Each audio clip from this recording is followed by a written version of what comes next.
Chilling tales for dark nights.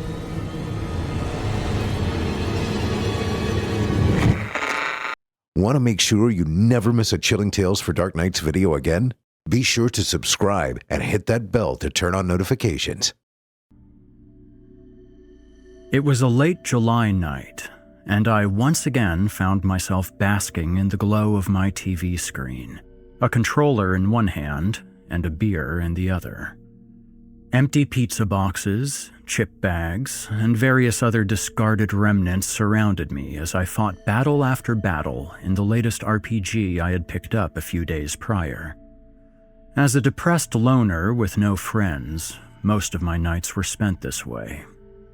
To be blunt, I hated myself. I hated my shitty convenience store cashier job, and I hated my sad excuse for a life. My whole existence revolved around working at a job I despised and coming home to vigorously escape my reality. It was a tragic routine, but one that allowed me the luxury of not having to face the realization that my life was going nowhere. After a few hours had passed and I was good and intoxicated, I headed outside to the landing to smoke a cigarette. It was a bad habit, I know, but when you don't have much to live for, the dangers of cigarettes seem frivolous and unimportant. I had just finished lighting up when I instantly noticed something strange. The stop sign usually posted at the intersection next to my apartment building had moved. I've lived in this apartment complex for over 5 years, and I tell you, the same red, octagonal stop sign that had always been next to the intersection now sat on the sidewalk adjacent to the building. A laugh escaped from my mouth as I realized it must have been some kind of prank. I didn't know much about the law, but I knew enough to know that moving a stop sign was illegal, and whoever had moved it was going to get their ass thrown in jail if they were caught. But whatever, it wasn't my problem. Someone would move it back eventually, I thought as I took a drag from my cigarette. After gaming for another hour, I decided to call it a night and get to bed. I had to be up early for work the next day, and although I was dreading it, I hated feeling tired on the job. I awoke in the morning feeling strangely nervous, like a wave of anxiety had suddenly washed over me. I laid on my air mattress, staring up at the water stains on the ceiling as I thought about how my life wasn't going the way I wanted it to go. I remembered how I used to have goals and ambition. At one time in my life, I wanted to be a veterinarian because of my love for animals. I even went to college for it. But a few missed classes here and a few bad grades there, and all of a sudden, I found myself dropping out. Now I'm a single, 39-year-old college dropout who spends his free time trying to escape reality through video games and alcohol. Was I ever going to get my shit together and pursue something meaningful in my life? Or was I doomed to slowly wither into oblivion, having never come close to my true potential as a human being?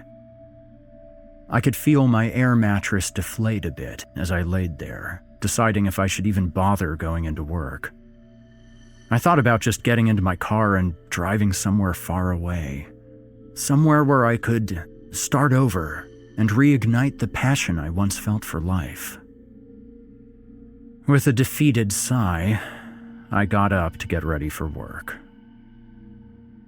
I was on the patio having a smoke before heading off when I noticed that the stop sign I had seen on the sidewalk the night before was gone. Figuring someone had moved it back to its rightful place, I put out my cigarette and began descending the stairs to my car. I was just about at the bottom of the stairs when I looked up and was suddenly taken aback. The stop sign was now posted at the bottom of the stairs. Slowly walking over to it, I saw that it stood firmly in the concrete. The signpost didn't even budge when I shook it, as if whoever put it there had used some impressively fast-drying cement. If this was a prank, then someone had gone to great lengths to pull it off. A smile formed on my face as I contemplated the absolute absurdity of it. Whoever was going to have to chisel this out of the concrete was probably going to be super pissed. But, again, it wasn't my problem. I walked to my car, smiling and shaking my head. Maybe whoever did it was caught on camera, or maybe not. At any rate, I was sure it would be in a different spot by the time I got back. Work was incredibly shitty that day. There seemed to be an unusually high amount of irate customers that would yell at me for stupid reasons like how we didn't carry a specific brand of potato chips or how we were out of their favorite scratcher. The day dragged on painfully. By the end of my shift, I was so ready to get back to my apartment to roam through the hills and forests of my game while drinking myself into a coma. The dim light in the sky was quickly fading to night as I pulled up to my apartment building. I sat for a few minutes, finishing a cigarette, before exiting my car and making my way over to the stairs leading up to my apartment. Immediately, I noticed that the stop sign that had been there earlier was gone. I looked to see if it had left a hole in the concrete in the spot where it last stood, but to my surprise, it hadn't. The concrete was completely smooth, leaving no trace that the stop sign had ever been there. I looked over to see if it was back in its rightful place next to the intersection, but it wasn't. Something about this situation was beginning to make me feel uneasy. That feeling intensified 100-fold when I made my way to the top of the stairs to see the stop sign posted directly in front of my unit's door. Why the fuck was it there? I thought as I walked slowly over to it. As before, I tried to pick it up and once again I couldn't. It was stuck firmly into the concrete, as if it had been there since the building's construction. I stood staring at the stop sign as questions began flooding my mind. Why did someone put it in front of my door? Was it put there at random, or was someone deliberately targeting me? If so, why? I didn't know enough people to have enemies. Did I inadvertently anger one of my neighbors? Why would someone do something this petty as revenge? The more I thought about it, the more the whole situation started to piss me off. After a bad day at work, I didn't want to deal with this shit. Nevertheless, whoever put it there had made it my problem, and now it was my responsibility to do something about it. Determined not to let it ruin my night, I decided to tell the apartment manager about it in the morning before work. I spent the rest of the night getting drunk on cheap beer and giving my thumbs an intensive workout. All the while, I couldn't stop thinking about the stop sign. I kept catching myself glancing at the door as if I could sense the stop sign taunting me on the other side of it. I'd bet whoever had put it there was having a good time at my expense. There was probably more than one of them, maybe even a whole group of them, mocking me and talking about what a fucking loser I was. I could imagine their sinister grins as they laughed at how I was so lowly and pathetic that they could do something so ridiculous as put a stop sign in front of my door, and there was nothing I could do about it. Oh, how they must have been delighting in my helplessness, I thought as I gritted my teeth. These thoughts festered in my brain, fueled by an ever-increasing flow of alcohol. Eventually, my inebriation reached an intensity so great that the thoughts began to boil over until they spilled into action. Before I knew it, I'd reached into my closet to retrieve the baseball bat I kept for protection and marched with purpose towards the door. I stopped and took a long swig of beer before reaching for the door handle, ready to smash the stop sign and anybody that got in my way into a pulp. I would show them that they couldn't mess with me so quickly, and that I was willing to do something about it. With my bat raised high into the air, I flung the door open, ready to strike, when my heart suddenly plummeted into my stomach. The stop sign was gone. I spent the next few hours gaming until my eyes glazed over and drinking until the events of the day became a hazy, muddled blur in my mind. I didn't want to think about anything more that night. Not about the stop sign, not about anything. I would surely pay for it the next day at work when I had to nurse a hangover the size of an elephant, but I didn't care. I just wanted to forget all about the night's events. At some point, I must have found my way onto my air mattress and passed out, because the next thing I remember was waking up, screaming in agony. I looked in horror to see something metal jutting out from my lower abdomen. The holy pattern on the long metal beam looked familiar, and before my eyes gazed upwards to confirm what it was, I already knew. It was the stop sign. Its post had impaled my body completely through, like a shish kebab. I tried desperately to pull it out, but I couldn't move it. It had gone straight through my now deflated mattress and was stuck firmly into the floor. Blood poured from the wound, and I knew that if I didn't get help quickly, I would bleed to death. Luckily, my phone was within arm's reach, so I grabbed it and frantically dialed 911. The last thing I remember before blacking out was the sound of the operator as I quickly rattled off my address. I awoke in a hospital bed with a doctor standing at my side. After asking me a few routine questions, he told me how lucky I was to have survived. He then went on to explain how I got there. An ambulance and police arrived at my apartment within minutes after my call. The police had to bust down my door when I didn't respond to their knocks. They found me in a pool of blood, passed out and barely alive. He said I was lucky because whatever caused my wound had missed all of my vital organs, and if I had waited even a minute longer to call for help, I would have died. The doctor then asked me if I knew what had caused my injury, but when I asked if anyone had seen the stop sign, he looked at me confused.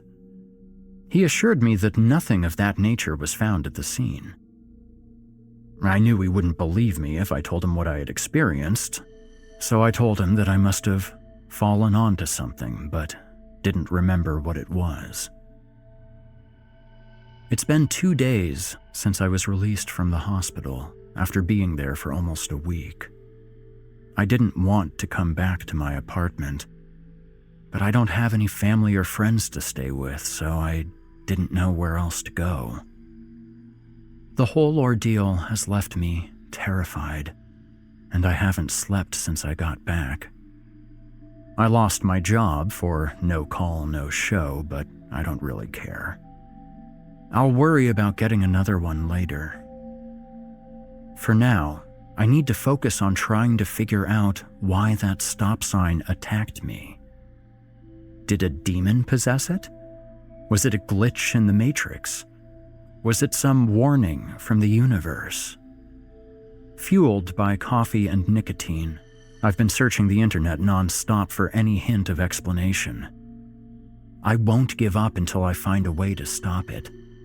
I don't have a choice. Nobody would believe me if I told them. They would think I was crazy. Whether I like it or not, I'm entirely on my own with this, and I need to figure something out fast, because a few minutes ago, I looked out my window and saw a stop sign in a place where a stop sign shouldn't be. I fear that it is after me again, and next time, it might not miss a vital organ.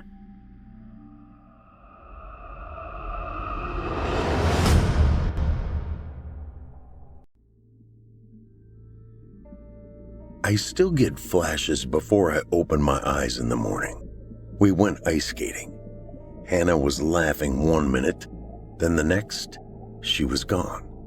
The only sign of her whereabouts was a dark and foreboding jagged hole in the ice. My wife Marjorie fell to her knees over top of it, plunging her arms shoulder deep into the freezing water that rapidly ran beneath the fracturing layers of ice. Her arms dipped downwards repeatedly, each time coming up holding nothing but air. "Porter," she screamed. "See if you can get a glimpse of her under the ice. One more second and she'll die down there. Help, please. Someone help us." That was the last time us or anyone else ever saw our sweet girl again. Her body was never recovered, not due to lack of trying, mind you. For the next 5 days after, damn near every fireman, EMT, police officer, and concerned citizen was on the borders of that ice, helping look as much as they could without causing the ice across the entire pond to cave in, resulting in an undoubtedly more tragedy. Still, despite all that effort, my wife and I still honored an empty, child-sized casket at her funeral. Frozen waters can be deceiving. It's like an optical illusion. You never realize how fast the water underneath is traveling due to the stillness of the ice. With all of the trauma we'd been through, I thought it best to relocate. I wanted to move Marjorie and myself away from anything that had to do with our daughter. The agony of her death haunted us like a ghost. Her teachers would be at the grocery stores, their sympathetic eyes glazing over with tears as they regaled us with tales of how intelligent and sweet our dead daughter was. We didn't want to forget her. It was the opposite of that, actually. We wanted to be able to get to a place where we could remember her with love, without the tidal wave of suicidal sadness and grief. We ended up moving 2 towns over after looking at dozens of houses. It was ultimately me who ended up making the decision. Marjorie was paraded through home after home with blank, soulless eyes. I ashamedly stopped bringing her after touring our 14th rental property. The realty agent made a comment about how spacious the residence was, with 2 other bedrooms accompanying the master. My wife looked at him with tear-glazed eyes and muttered, "I don't care how many rooms it has. I just want to be with my daughter." I was admittedly about ready to give up when I came upon a ranch-style house with barn-red shutters.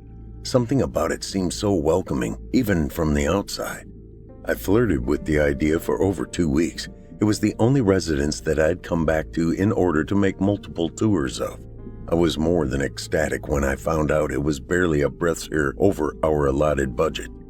By the time all was said and done, the realty agent knew me by name and could recognize the vehicle I drove. It took mere moments to sign the paperwork, and before I knew it, I was on my way back to Marjorie to pack up for our new home. I guided her gingerly through each room, doing my best to hide my excitement. It's not that I was happy that we had to move. Our daughter would grace my every thought and decision until the day that I die. But I wanted this house to represent more than her death. If that was all it was going to amount to, we might as well have stayed at the old house. That house? Those empty spaces were full of a luxury that I thought people like us were too old to be afforded. Potential. The potential of a new life in a new place was the last straw of happiness that I had to grasp at. And God forgive me, I intended to hold on with both hands. My footsteps stopped short in the hallway, causing Marjorie's body to crash into me before bouncing away. "Jesus, Porter?" She winced as she rubbed the shoulder that had taken the brunt of impact. I'm sorry, honey," I muttered. "It's just that." My voice trailed off uselessly, unsure of exactly what to say. The hallway was interrupted by a large wooden door on the left-hand side, one that I didn't remember seeing the previous times I'd explored the house. The orange paint that consumed it, although faded, screamed against the cream-colored walls the door was surrounded by. Marjorie's voice quickly grabbed me back from the brink of my confusion. "What's behind this one? Another bedroom, do you think? You told me it only had 2. "You know, I'm not really sure," I admitted. "I don't remember this being here before." My fingers traced the grooves in the masonite panels that were decoratively adorned in the middle before placing my hand on the doorknob. My wrist twisted and turned to no avail. The door was locked proper. I was pretty sure the realtor hadn't mentioned anything about extra keys either. I raced to the kitchen mid-thought, leaving a very confused Marjorie unattended in the empty hallway. The kitchen and cupboard drawers yielded no results as far as keys went, and I was pretty sure the key to the front door was meant solely for that entrance. Nevertheless, I still tried. My wife, who lately hadn't been able to muster up much emotion for anything, suddenly became enraptured with this door and the possibilities it could reveal. She had broken 2 credit cards in half trying to unlock the door, a technique she would use as a teenager when her drunken mother forgot to leave the house unlocked for her after work. In no time flat, she was rushing past me to the kitchen, rummaging through the same exact drawers that I had mere moments earlier before emerging with a butcher's knife. She peered into the sliver of space between the dead latch and strike of the doorknob before gently inserting the blade of the knife between them. "What the hell are you doing, Marge? You're gonna chip the paint," I exclaimed in spite of myself. I always had the worst timing, and this incident was further proof of that. "Fuck the paint," she muttered, her face scrunched in exaggerated concentration. "Whoa, you are bringing nighttime aggression to a daytime conversation," I joked. Her facial expression didn't change and my heart sagged. That used to be one of her favorites. "Ugh, Porter," she began to scold me, bringing her gaze up to meet mine instead of remaining focused on where it needed to be. The handle of the knife slipped as a result, peppering the door with dots of crimson as it slashed through the soft flesh on the palm of her hand. "God damn it!" she shouted. The knife clattered to the floor at her feet, and she placed her injured hand against the door reflexively to steady herself. A pert series of clicks reverberated throughout the hallway, and my eyes widened in astonishment. Marjorie's trembling hand, still dripping with blood, reached down and gripped the brass doorknob. It turned effortlessly as she pulled it open, her facial features freezing in abject horror. "Hannah?" she called out, struggling to maintain proper balance as she began removing her shoes one at a time. "I'm right here. Mommy's coming, baby." I reached out and grabbed her by the elbow just as she leapt for the doorway. I had come around the other side of the open door and was finally able to see what she was seeing. My breath caught in my throat, unable to travel any further until my mind processed the sight before me. The room wasn't really a room at all. The space behind this door could easily have been as large as the entire house by itself. It was a vast, deep blue body of water, and our daughter floated happily in the middle of it while looking out at us expectantly. I stuck my hand inside, expecting to feel the ebb and flow of water. Instead, I became entangled in a pliant substance that acted almost as sort of a barrier to contain what was inside, separating worlds. My wife had decided to take a different approach, jerking her elbow out of my grasp and jumping inside. I, of course, followed, straining through the thick outer membrane as it fought to keep me out, like how the body reacts to a foreign object. Freezing cold water consumed my every sense as I fought not the urge to scream. Bubbles emerged from my wife's lips as she held our daughter to her sobbing chest. Hannah reached up and placed a hand over her mother's mouth before shaking her head back and forth in warning. The words, "Don't try to breathe," floated through the burbled hydroponics of our atmosphere. My nasal passages began to ache with yearning, as if on cue, and my eyes burned terribly. I hitched an arm under my little girl and began to swim for the doorway, intending to use as much force as the aquatics allowed me to push her through to the other side. She stopped just before the entrance, marveling in silence at the bright hallway on the other side. Her tiny hand reached back for her mother's while sadness shaded her features. At the last moment, she placed her small arms in the back of our necks and shoved us through the doorway with an effort she would have never been capable of in life. An inhuman noise of despair rose from my wife's chest before emanating into the air around us as she tumbled to the cold tile floor of our hallway. The door slammed shut, unwilling to open again to my touch. As much as I loved my child, I had no desire to go into that room again. Our lives had taken on a dark and sinister feeling ever since we had discovered it. Marjorie had maxed out our credit cards, loading up on oxygen tanks and various scuba equipment, making our house heavily combustible now, among other things. I had come home to find trails of waterlogged footprints leading in different locations throughout the house, knowing there was only one place they could have come from.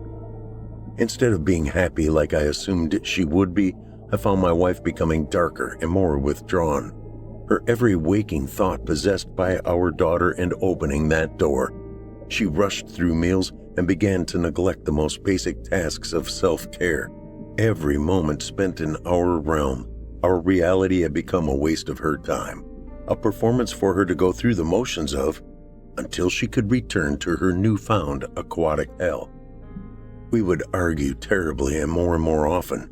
The dissolution of our marriage was becoming a tangible entity. I sank into my own hell of drugs and alcohol in an effort to understand a truly incomprehensible situation. "They never found her body, Porter." The words exploded through my wife's mouth with an iron conviction. "It's because she came here. She was waiting for us, honey. You told me yourself. You said the moment you stepped inside this house you had an overwhelmingly good feeling that it was supposed to be our home. As long as we aren't breathing, we can be a family again." Tears flooded my eyes, along with a maelstrom of feelings. There was an overwhelming sadness mixed with the crippling fear that my wife's mental state was now broken beyond repair. I wasn't equipped to deal with this. Damn it, I needed her. Hannah was my daughter too. Had my eyes, for Christ's sake. I longed for the luxury of madness just like Marjorie had helped herself do. In my wife's mind, they were very much together and our daughter had not been lost. It's been 4 days since Marjorie last entered the room to the left of the hallway. That means it's been over 96 hours since she took her last breath. No oxygen tank in the world could withstand that amount of time, not to mention the devastation to her skin and organs. Her words echoed through my mind, becoming more waterlogged and unintelligible as the hours and days passed. As long as we aren't breathing, we can be a family again. The past month's worth of events have been akin to living in a drug-like state. I had become adjusted to a reality that didn't belong to me, didn't even belong to this world. As beautiful and intoxicating as it was for my wife, it was high time for us to wake up. Whatever mirage that room contained was not our little Hannah. I knew in my heart that it couldn't be. Our little girl would have passed away to enter heaven with the angels, not to be stuck in a water-filled bit of limboed existence. No one deserved that, especially not the innocent soul of a child. Marjorie would grow to accept that, hopefully even agree with it in time. This was never the way things were supposed to be. I pressed my palm against the door, praying it would open for me like it always had for Marjorie. The tumbler cylinder inside of the doorknob clicked, sending a series of echoes through our seemingly empty home. I grasped the knob, turning it tentatively and pulling outward with a shaky hand. My lungs grabbed every spare centimeter of air it allowed as I thrust myself through the elastic membrane.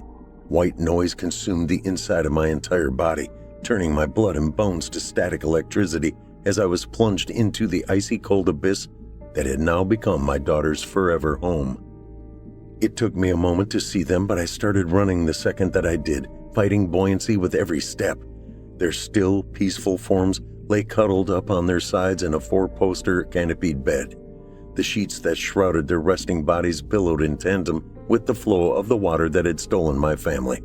My lungs began to twitch with impatience as I slipped an arm under Marjorie, careful not to disturb the entity impersonating my dead daughter.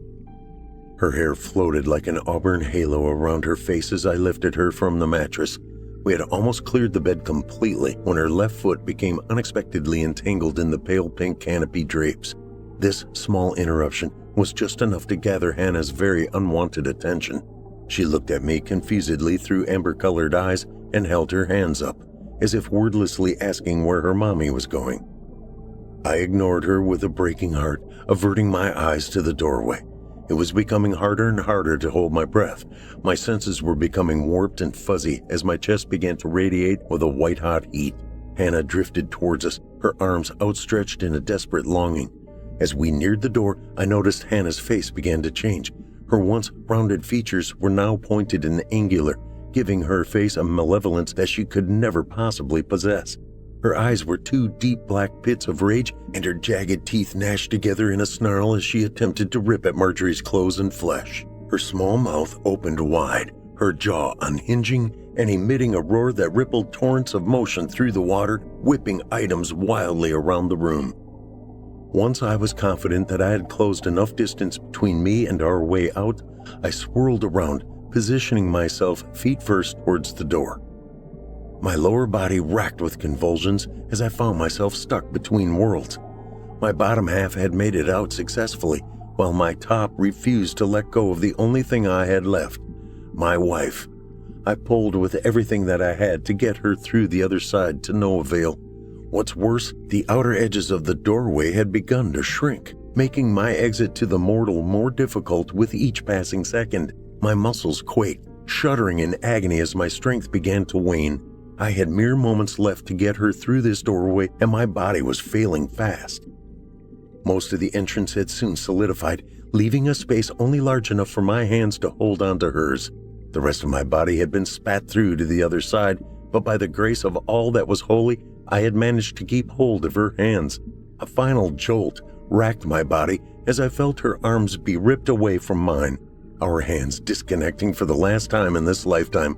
Sweat mingled with the fresh water and tears that had coated my face, stinging my already injured eyes as sobs retched through my body. By the time I rose to my feet, the entire doorway was gone, as if never existing to begin with. Only a thick layer of wood and insulation covered by painted blue drywall remained. I know this because, much to my renter's horror, I hammered through it myself to be sure. My mind feels broken, rendered useless by a constant state of fear.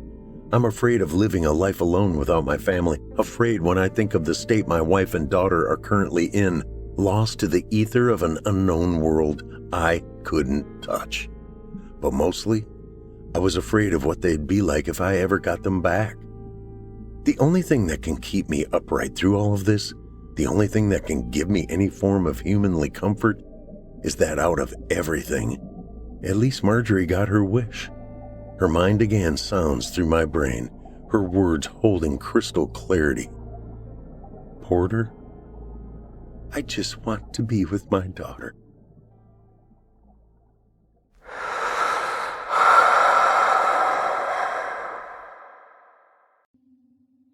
I went camping a few weeks ago.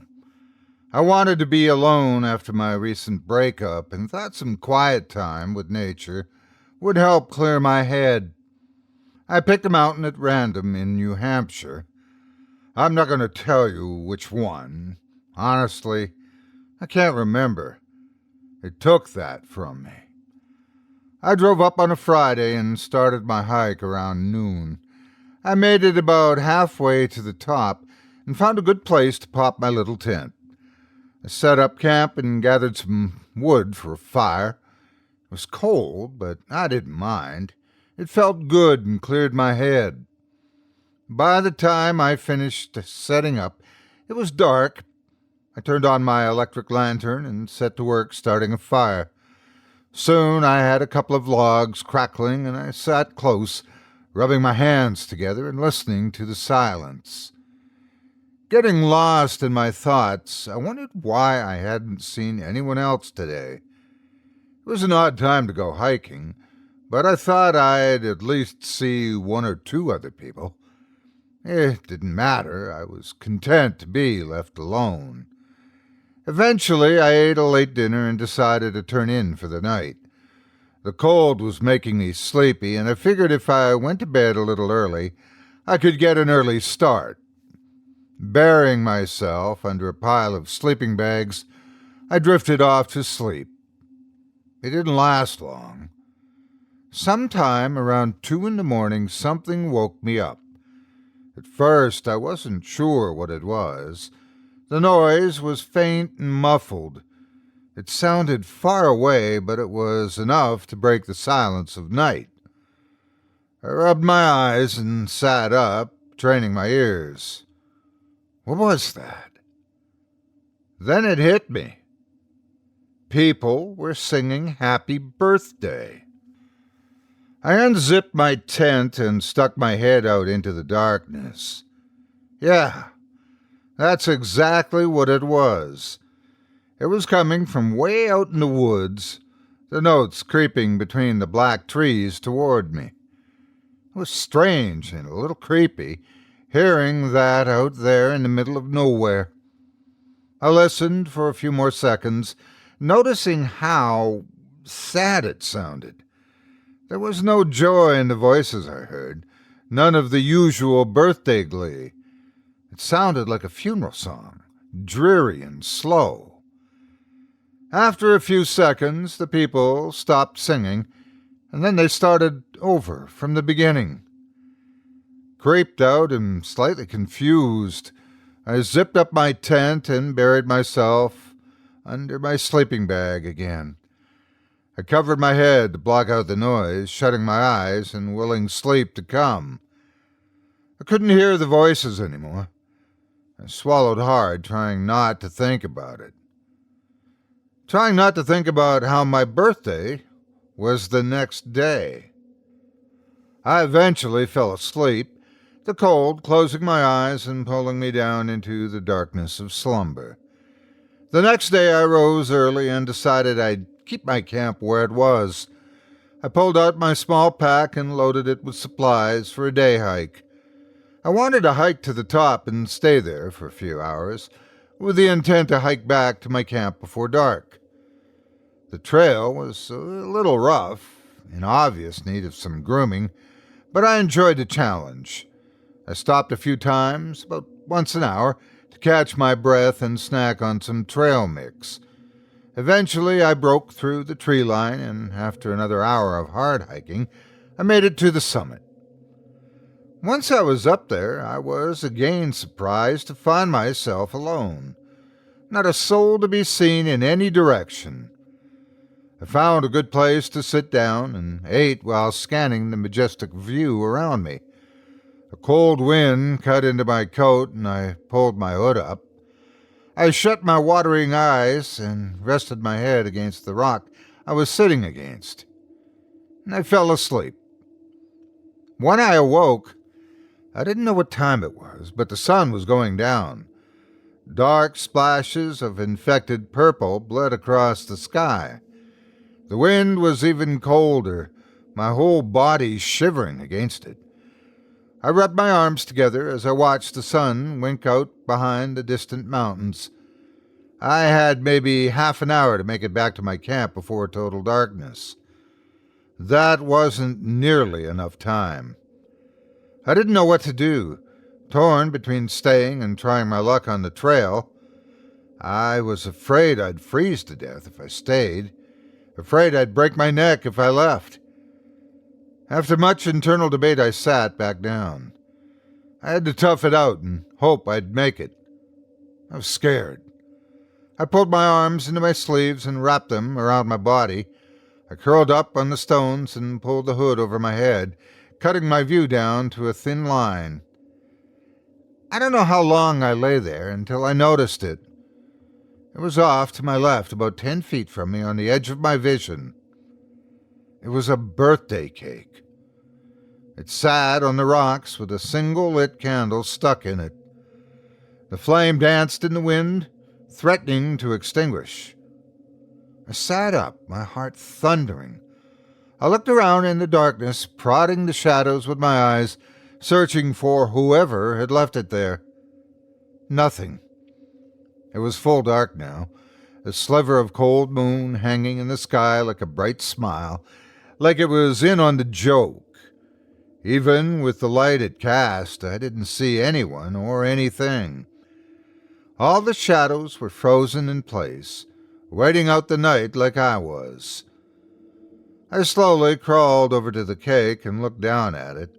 The flame was holding on to the wick for its dear life, the wind viciously trying to tear it away. The frosting was white, the cream hardening in the open air. There was something written on it, something in red. "You are dead." I backed away, suddenly feeling very exposed. I didn't want to stay here anymore. I had to try and make it back to my tent. I stood up, teeth chattering, and noticed my day pack was gone. I spun around, convinced I had just misplaced it, but it was nowhere to be seen. Scared and frustrated, I started back toward the nearest cairn. I stumbled in the darkness, each step a prayer. I squinted against the shadows, trying to see the formation of stone beneath my feet. As I made it the 100 yards to the first cairn, I tripped and went sprawling, smacking my face against the indifferent rocks. I felt my upper lip split and my nose crunch as I made contact. Warmth flowed down my chin as I blinked back stars, sucking in sharp breaths on the ground. As I got up, legs shaking, I wiped a thick trail of blood from my face. I was dizzy, the blood chilling in the wind and crusting on my chin and hand.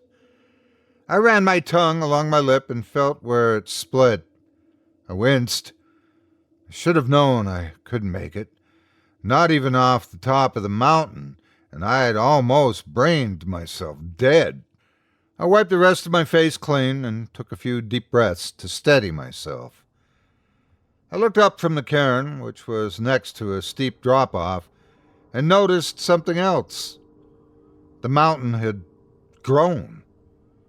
I shook my head, convinced I was just seeing things wrong in the moonlight, but I wasn't. As I looked out onto the vast mountain landscape, I noticed that the peaks of all the other mountains were far below the summit on which I stood. That hadn't been the case a few hours ago. It was as if the mountain had shot up another couple 100 feet, rising silently through the dark sky. How could that be, though? It didn't make any sense. Nothing about the night made sense. Not knowing what to make of my new discovery, I ran my hands over my body, checking for any serious injuries from my fall. I seemed to be intact. I looked around the bald expanse of rock, feeling the wind slice into me like a razor. It was then that I wondered if I was going to die out here. My fingers were numb from the cold. My blue lips trembled, and I didn't know what to do. I'd already fallen once, but I had to keep going. The wind was going to kill me. I wouldn't last all night if I didn't find some shelter. I told myself to just be careful, to take it one step at a time. If I kept my body moving, I could at least generate some heat. I squinted in the moonlight, trying to make out the next cairn, the pile of rocks that marked the trail. Even with the moon, I didn't see it, but I remembered the general direction. Taking a deep breath, I started moving again. It was agony, working my way off the summit. I battered my knees and hands countless times, my feet doing their best to hold traction. The wind was relentless, smacking me in the face with an open fist. I almost fell to my death a few times, but my quick reflexes kept me seconds ahead of the end. I was breathing heavily, my frozen muscles exhausted. I don't know how long I descended, making my way to the distant tree line below. I didn't see any more cairns and knew I was probably lost. I didn't care at that point. I just needed to get out of the wind. It felt like no matter how many steps I took, I wasn't getting any closer to my destination. The endless plod, the careful, patient progression, I wasn't sure how much longer I could keep going. The moon seemed frozen in the sky. I looked out and saw the distant mountain top still far below. I checked my watch and saw it was 2 a.m. I'd been walking for 2 hours now. I'm never going to make it, I thought. I blew into my frozen hands, trying vainly to warm them. Just keep walking. Don't stop. You're dead if you stop. I continued my descent. I figured it was 4 hours or so until sunrise. I just had to make it until then. I shuddered. There was no way I was going to make it 4 hours. And that's when I saw it. It was about 50 feet down to my right, nestled against an outcrop of rock formations. A tent. I breathed a sigh of relief. I was saved. There was even a small fire crackling beside it. sheltered from the wind by the stones. I forced myself not to run, continuing the snail-paced descent towards it. I wasn't alone up here. I wasn't going to die. As I approached it, the light from the fire casting shadows on the tent, I paused. I was about 5 feet from it, the wind partially blocked by a stone wall on my right. I took a step closer, cautious. I heard something from inside. It sounded like someone sucking in big, wet lungfuls of air. And then the tent started shaking violently. I froze, heart thundering, fear creeping up my spine.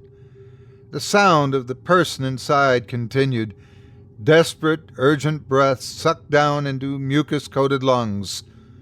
The tent kept shaking, the plastic and nylon vibrating as if whatever was inside was having a seizure. Then I felt a tremor run through the stone under my feet.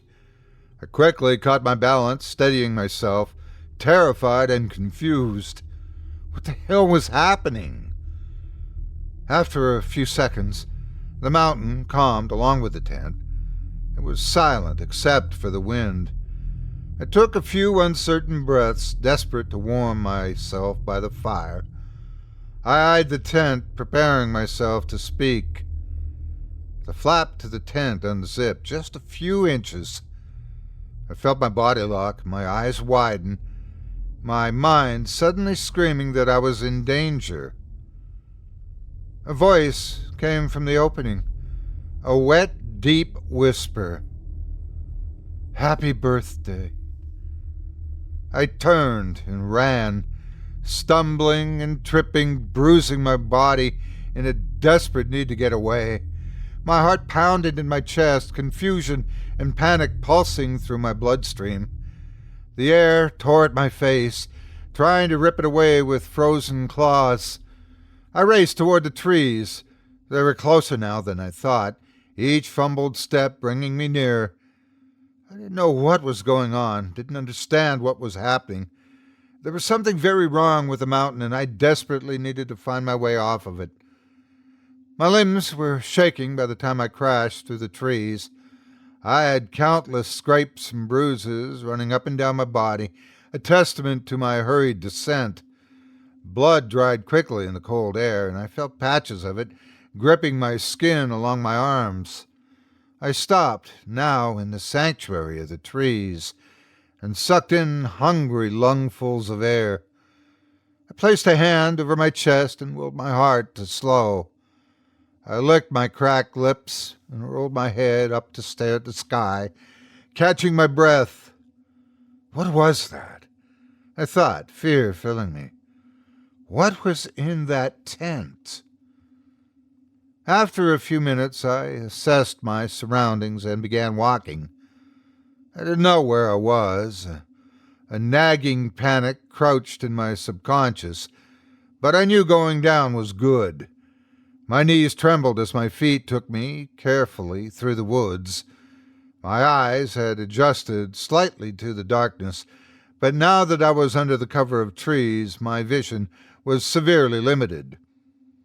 I mentally crossed my fingers with each step, my fatigued limbs flopping with exhaustion. I focused on nothing but safely putting one foot in front of the other. The dark pressed in around me. The trees swayed overhead as the wind shook them, the sound filling my ears like high tide. Just as I was starting to become optimistic, something changed around me. Noises. Quiet at first, and then slowly growing in volume. I stopped, one foot planted on a downed tree in front of me. I swung my head around, eyes growing wide, throat clenching with fear. Something was crashing through the woods, headed right for me. Judging by the cacophony of snapping branches and crushed foliage, it was only 20 or 30 yards away and closing quickly. Making a split-second decision, I hopped over the log and rolled against it, wedging my body in as far as I could. I grabbed an armful of dirt, twigs, and dead leaves and pulled them toward me to cover my body. I waited, heart crunching against my ribs with violent terror. The crashing had almost reached me. It was deafening now. I swallowed hard and squeezed my eyes shut. Suddenly, something huge and white flowed over the log, passing over me at an alarming speed. It crashed into the underbrush in front of me and then disappeared, leaving trails of cold fog behind it. I didn't move, paralyzed with fear. I listened to the sound of the thing diminish, the night returning to its dark soundtrack. I exhaled. What the hell was that? It didn't hold any form, just passing me in a blur of faded mist. I was beginning to question my sanity. Things were happening outside the realm of possibility. The weird cake on the summit, the unexplainable growth of the mountain, the voice in the tent. It all came crashing down around me in that moment. I felt disjointed, my reality sinking in murky chaos. Am I dead? I rolled out from the log and stood, cautiously eyeing the black woods. I winced as the wind cascaded around me, slapping my battered skin with angry hands. I shivered and sunk into myself. I felt hopeless. I was impossibly lost. I didn't have a clue which direction to walk. And I was thirsty. I bent down and found a dirty pebble. I rubbed the dirt off it and popped it in my mouth. I remembered hearing that was supposed to help. As I rolled it around on my tongue, I decided that no matter what, I wasn't going to give in to despair. I couldn't. As soon as I let that in, it was over for me. I just had to keep working towards something. I had to keep myself as positive as possible. The temptation to panic was all too present. I could feel it under my skin, screaming and thrashing to be released. I needed to start walking again. Standing around, waiting for that thing to come back, wasn't going to solve any of my problems. As I was about to go, I noticed something lying on the ground to my left at the end of the log. I crouched down and examined it. It was a rope, about as thick as my thigh. I ran my fingers over the cords and traced it in the darkness.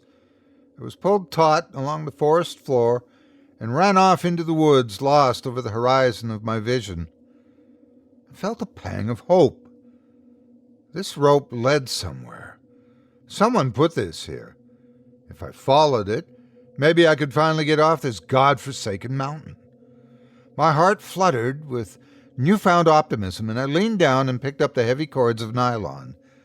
I just needed to follow this out of here. I began to walk, the thick rope straining through my fingers. I noticed that it was vibrating slightly, as if the end was tied to something mechanical.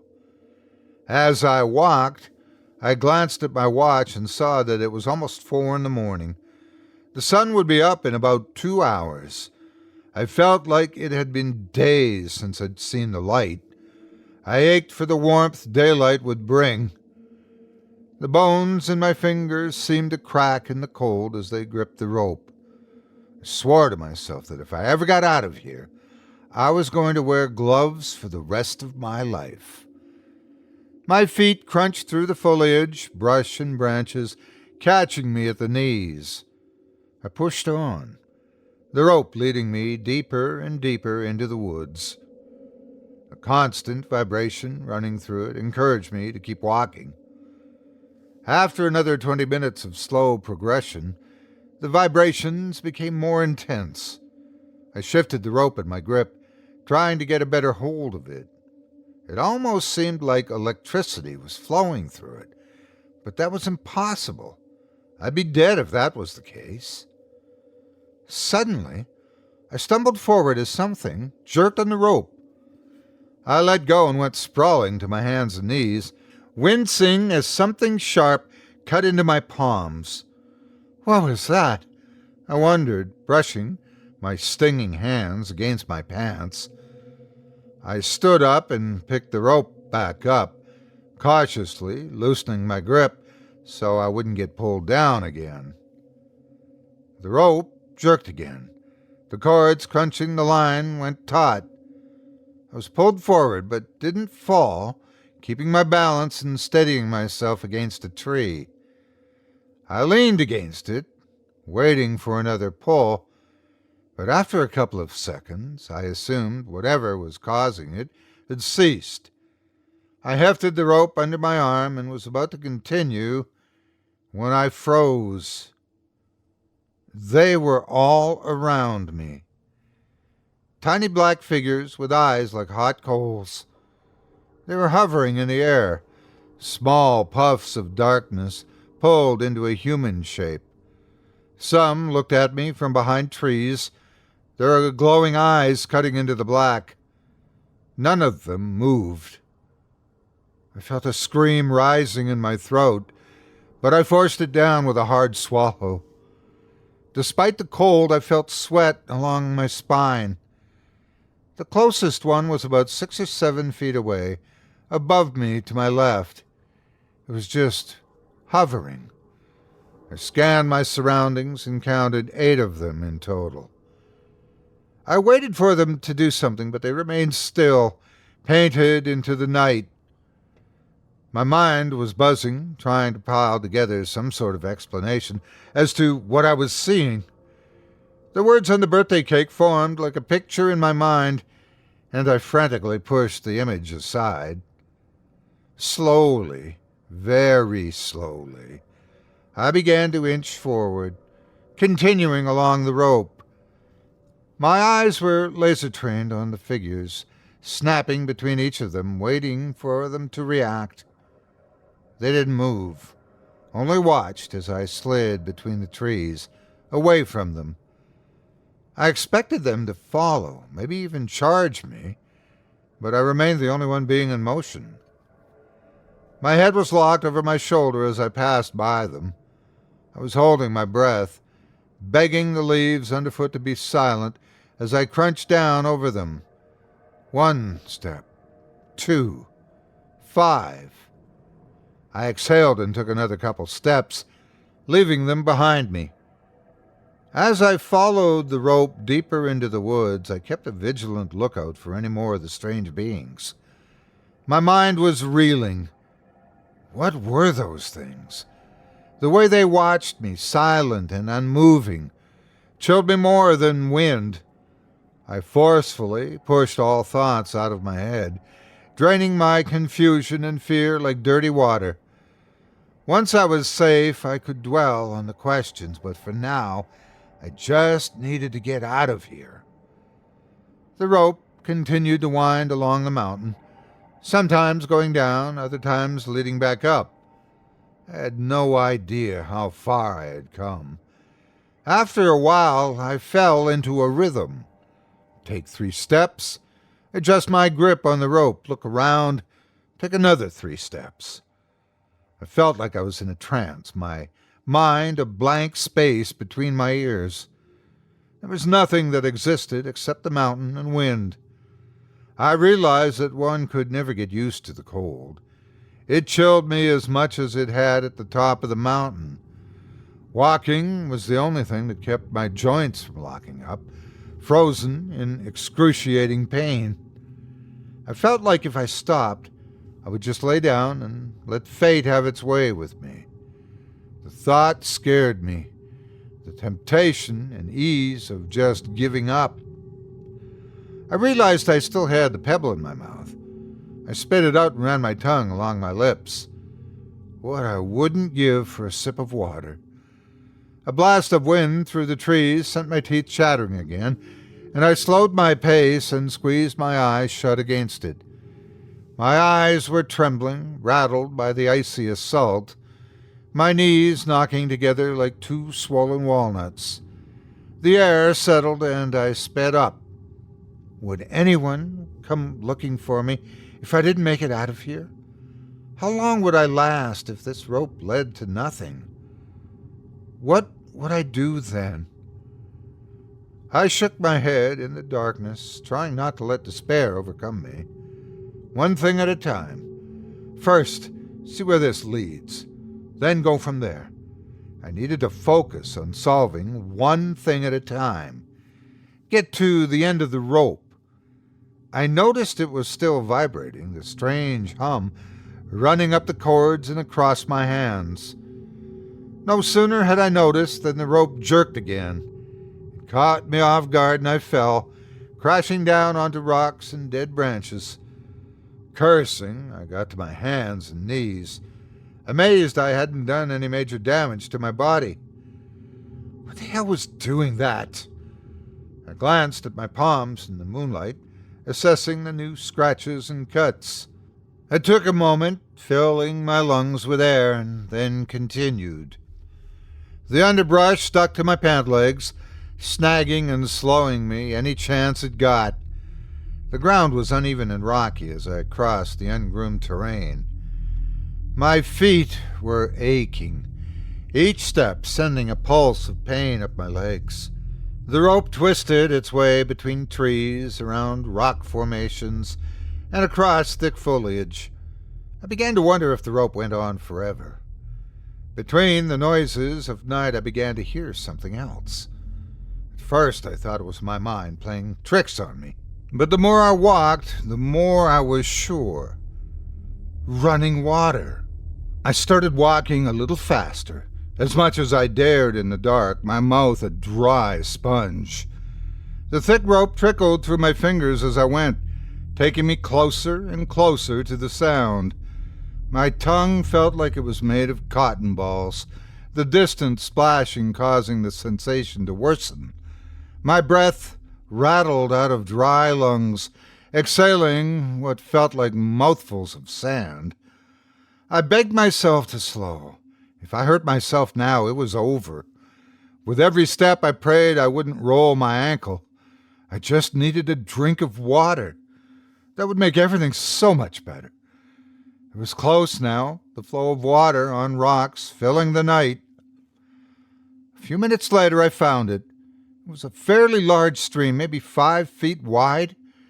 The rope led across it, floating perpendicular on the surface. I dropped to my knees and sank my face below the surface, shaking with excited relief. The water was shockingly cold as I submerged my mouth, pulling in sweet mouthfuls of nature's blood. I pulled my head up, sputtering and coughing as I choked. I took a few breaths, forcing myself to calm down, then lowered myself and continued to drink. "What are you doing here?" I jumped and went sprawling, startled by the sudden voice. I stared around in the darkness, searching for the source. My heart galloped in my chest and my eyes went wide with shock. A man stood across the stream, staring at me. He looked to be middle-aged, a trimmed beard lining his face. He was wearing jeans and a white t-shirt that rippled in the wind. If the cold bothered him, he didn't show it. I pulled myself up, relief rocking me. I was saved. The nightmare was over. "What are you doing here?" he asked again, his voice a cool breath on the wind. I bumbled at first, the overwhelming relief jamming the words in my throat. I calmed myself and then began to recount my horrible experience since I arrived. I told him about the singing, the cake, the tent, the strange black shapes with glowing eyes, everything. He remained silent as I spoke. After a moment, he said, "You're not supposed to be here." I blinked in the moonlight, confused, and explained to him that I was lost. I told him that I found this rope and had been following it, hoping it led to something. His eyes darted at the rope at my feet, and his tone hardened. "You've been following that?" I nodded and began to feel uneasy. There was something off with this guy. I didn't know if it was the way he was dressed, or the way his voice seemed to carry on the wind. He seemed completely passive until I mentioned the rope, and now his brow was furrowed and his face creased in hostility. He began to shake his head. "Turn around. Go the other way. You don't belong here." I threw my hands up, mouth agape. I told him that there was nothing back there, that I needed help, that I was lost. I pointed down the rope and told him that following this was my best chance to find a way out. His face grew shadows in the moonlight, and his voice turned to frozen steel. "Listen to me. You do not want to know what's at the other end of that rope." I stood there, a response caught in my throat. I closed my mouth and looked down at my feet, eyeing the corded fibers. What was he talking about? I looked up at him and saw he was watching me closely. I wanted to ask him a million questions, get some answers to the nightmares I'd seen tonight. I wanted to know who he was, where he came from. I wanted to know what was at the end of the rope. I wanted to know how to get out of here, but they dissolved on my tongue, leaving only the one question that had been hovering over my head since this began.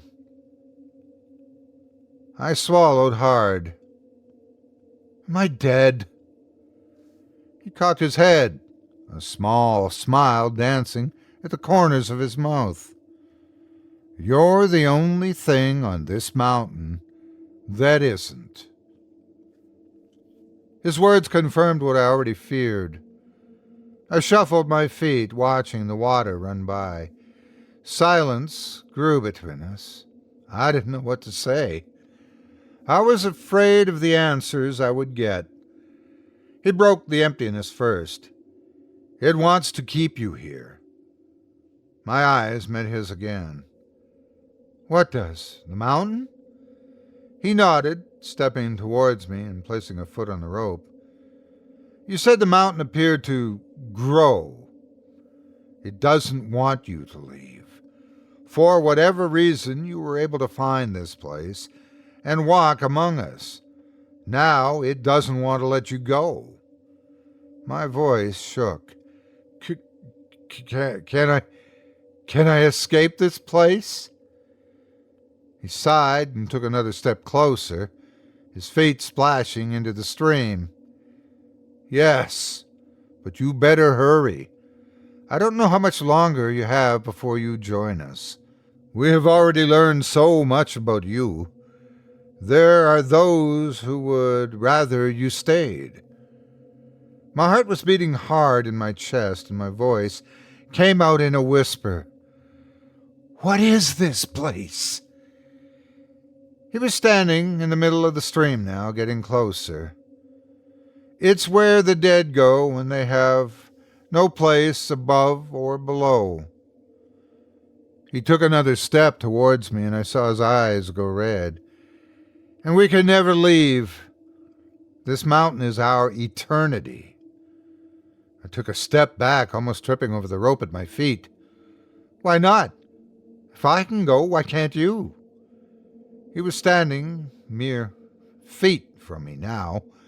He pointed down the length of the rope. If you saw what was at the other end, you would understand. We are kept here. There is no hope for us. We're dead. He smiled suddenly, but it held no humor. Maybe one day you'll come back to us. Maybe there will be no room for you, above or below. Maybe you'll get sent here. He was inches from me now, his voice grating up his throat. Maybe then you'll get to see what this is tied to. He bent down, picked up the rope, holding it out to me. Take it. I hesitated, rooted where I stood by uncertainty and fear. I didn't want to take it, didn't want to look at it. I saw it vibrating in his hands, the dirty cords shaking in the dying moonlight. He offered the rope to me again. Take it. follow it back the way you came. Trust me, you'll be out of the woods before the sun comes up." I licked my lips and took the rope, trying to find honesty in the man's eyes. "That doesn't make sense. It'll be light in less than an hour. I've been following this thing all night." His eyes shined in the darkness. "Trust me, it's the only chance you have." I don't know why I believed him, but I did as he said, and he was right. Just as the sun peeked out over the mountain tops, I stumbled out of the woods, battered, beaten, and exhausted. I dropped the rope and fell to my knees, relief drowning me as I spotted my car. I couldn't believe it. I had made it out. I looked over my shoulder and saw the rope disappear into the foliage, slowly being pulled back by some unseen force. I shivered. What the hell had I just lived through? Who was that man? And why did he help me? At that moment, I didn't care. I just wanted to get away from this goddamn mountain. I stumbled into my car, pulled the keys out from under the seat, fingers trembling. I started my car and pulled away. I felt tears run down my cheeks, and I realized that I was surprised to be alive. I'm still haunted by that trip. I'll never forget the fear and horror I was exposed to. I haven't set foot in any woods since then, and I don't think I will be anytime soon. One thing that still scares me, though, it was what the man said. Maybe you'll get sent here. I've started going to church, those words driving me to my knees and seeking comfort in religion. I don't care what I have to do, what kind of sacrifices I need to make. I'll do anything so I don't have to go back to that mountain. I'll do anything so I don't have to see what's at the end of that rope.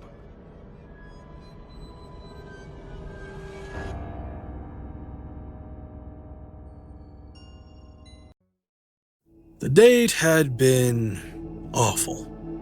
Their friends looked like they had fun, though. A quadruple date on a day as special as Valentine's wasn't anybody's idea of romance at first, but David, being the talented salesperson he was, made quite convincing points on why it would be amazing. He himself didn't believe a word he said, but needed the break in his routine desperately enough to persuade. He needed an escape from his love life, an escape through other people. David and Devin didn't share a word with each other the entire ride back home. David unlocked the apartment door with inexplicable urgency. If he would have shoved the apartment door with the force of 4 fingers instead of 3, he would have hit her straight in the face. He found himself wondering how she would react to being hit in the nose. Would she point it out, or would she just pretend it never happened, like she usually did with things she hadn't been programmed for? David grabbed a towel and the bottle of Maker's Mark 46 he kept hidden in the bookcase. It was a bottle meant for dark days, and judging by the date he had just been on, his day couldn't get any darker. The pale brunette looked straight ahead and waited by the door for the master to give her a purpose. "Go to the kitchen and make me tea. After that, go to bed. Do you want me to bring your tea in the bathroom?" David gave her an annoyed look. She didn't catch that. Being a second-generation model, she wasn't as sensitive to human emotions as the newer models were. "No, leave it on the kitchen table." Devin was a functioning humanoid robot, commonly known as a CuddL. CuddLs had become an essential part of society. They could apply for jobs, make friends, and be entrusted with different tasks, whilst always keeping in mind that the sole purpose of their existence was to love and cater to their partner's every need. David had had Devin for 9 years.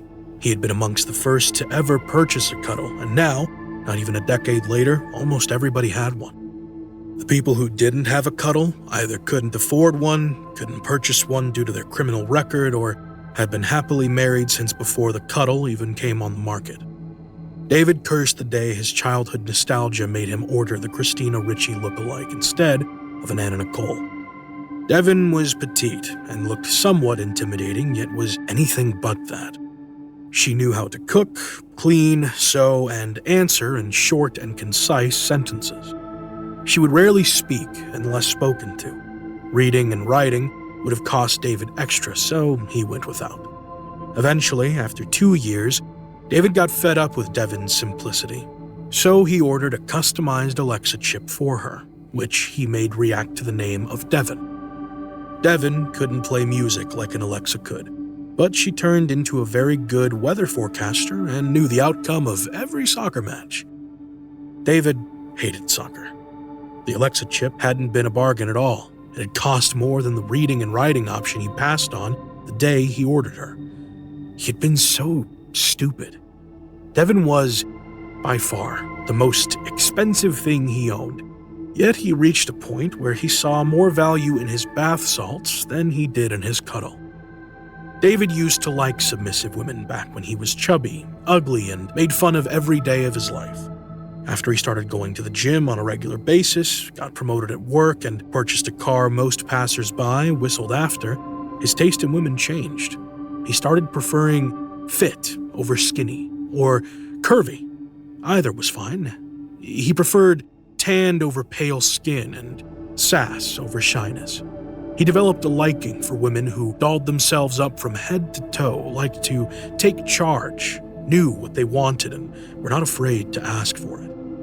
He preferred women. Devin slipped into his thoughts. Yeah, as long as they were the complete opposite of Devin, he preferred those women. As it was to be expected, Xavier and Nate showed up with their respective CuddLs to the date. Xavier had his partner for 5 years now. Julian, a CuddL 6th generation who, if not for the charging port on his left hip, would pass for human any day of the week. Nate, on the other hand, changed his CuddL every 2 or 3 months. He didn't purchase his CuddL for life like Xavier and David did, but was paying a monthly subscription for a CuddL service who lets you change your partner as often as you desired, for a small extra fee, of course. The only downside was that you couldn't customize them. You could only choose them from a catalog, like from a menu. Nate's current one was called Krista. She had 3 other owners before Nate. At first, the very idea of a CuddL for rent made David feel sick. But the more Devin's presence planted its roots and weeds into his life, the more he felt like Nate found the gateway to paradise. Vicky had surprised everyone tonight. She introduced her friends to her new boyfriend, Bill, and to everybody's shock, Bill was not what they expected. He was human. He was a human being dating another human being. It wasn't unheard of, but it had become a very rare phenomenon. "We met in the parking lot of Martin Luther Street," Bill explained. "She put a dent in my bumper, if you know what I mean." Laughter erupted all around the table, save for David, who was too stunned, and Devin, who wasn't wired for subtlety. Vicky punched Bill in the shoulder, although it was obvious that she enjoyed the joke more than everybody else combined. "No, for real though, she really did hit my car. I made her have lunch with me to make it up to me." "Wow," Nate shook his head. "I mean, don't get me wrong, I think you totally vibe with each other, but a person our age must be mad to date another human nowadays." The group agreed with that sentiment, kicking it up a notch with synonyms for the word mad. "So, how does this even work?" David asked the human couple as soon as he snapped out of his astonishment. Who decides what to eat? Who does the wash-up? Who decides which TV programs to watch?" "Well, we both do." Bill stretched his arm over the top rail of Vicky's chair, and she took that as an invitation to lean into him. "Yeah, we take turns." "Isn't it weird, though?" Xavier wanted to know. Before the 2000s, yeah, people would have frowned at couples like us. He gestured to Julian and himself. "Know what I mean? After that, they frowned at people dating CuddLs, and now we're here. Jaws on the floor because a human found another human to love. What?" He verbalized what everybody was thinking. A human dating another human was unheard of in a world where you could design and customize your dream partner. Humans were too unpredictable, too capricious and moody, too absorbed with themselves. They could damage their significant other's day-to-day life through personal routines and habits which wouldn't match their partners at all. How could one find perfection in another person? Do you guys, hear each other when you go to the bathroom? Julian always asked the most inappropriate questions, and Xavier adored him for it. Every human at the table erupted in contagious laughter, earning themselves amused glances from the other couples in the restaurant. Babe, you can't ask that. Oh, come on. Seriously though, do you? 'Cause, I have no idea what the big fuss is about since I can't smell anything, but Mr. Over here always makes a big deal out of it. Bill and Vicky exchanged a quick glance. Don't you dare, she warned. A mischievous grin spread across Bill's face as he turned to look at the rest of the group. She farted in her sleep 2 nights ago. Vicky buried her face in her hands whilst the rest of the table roared with laughter. David laughed along, but could feel the now familiar bitterness of jealousy boil within himself. Dating another human being. The idea seemed nice. Dating another CuddL? The idea seemed even nicer. Dating another anything. The idea might have given him an erection if Devon wasn't sitting right beside him. CuddLs were registered property. A new constitutional annex dictated that no human was allowed to date more than 1 CuddL at a time, which meant that unless you found a single person willing to take your CuddL off your hands, or you happened to have a subscription plan like Nate, you were stuck with your CuddL forever. The same thing applied in the case of a CuddL's well-being. If something were to happen to it, the current partner was to take full responsibility. CuddLs were also completely off the table for people with any type of history related to violence. It was then that Vicky decided to change the subject.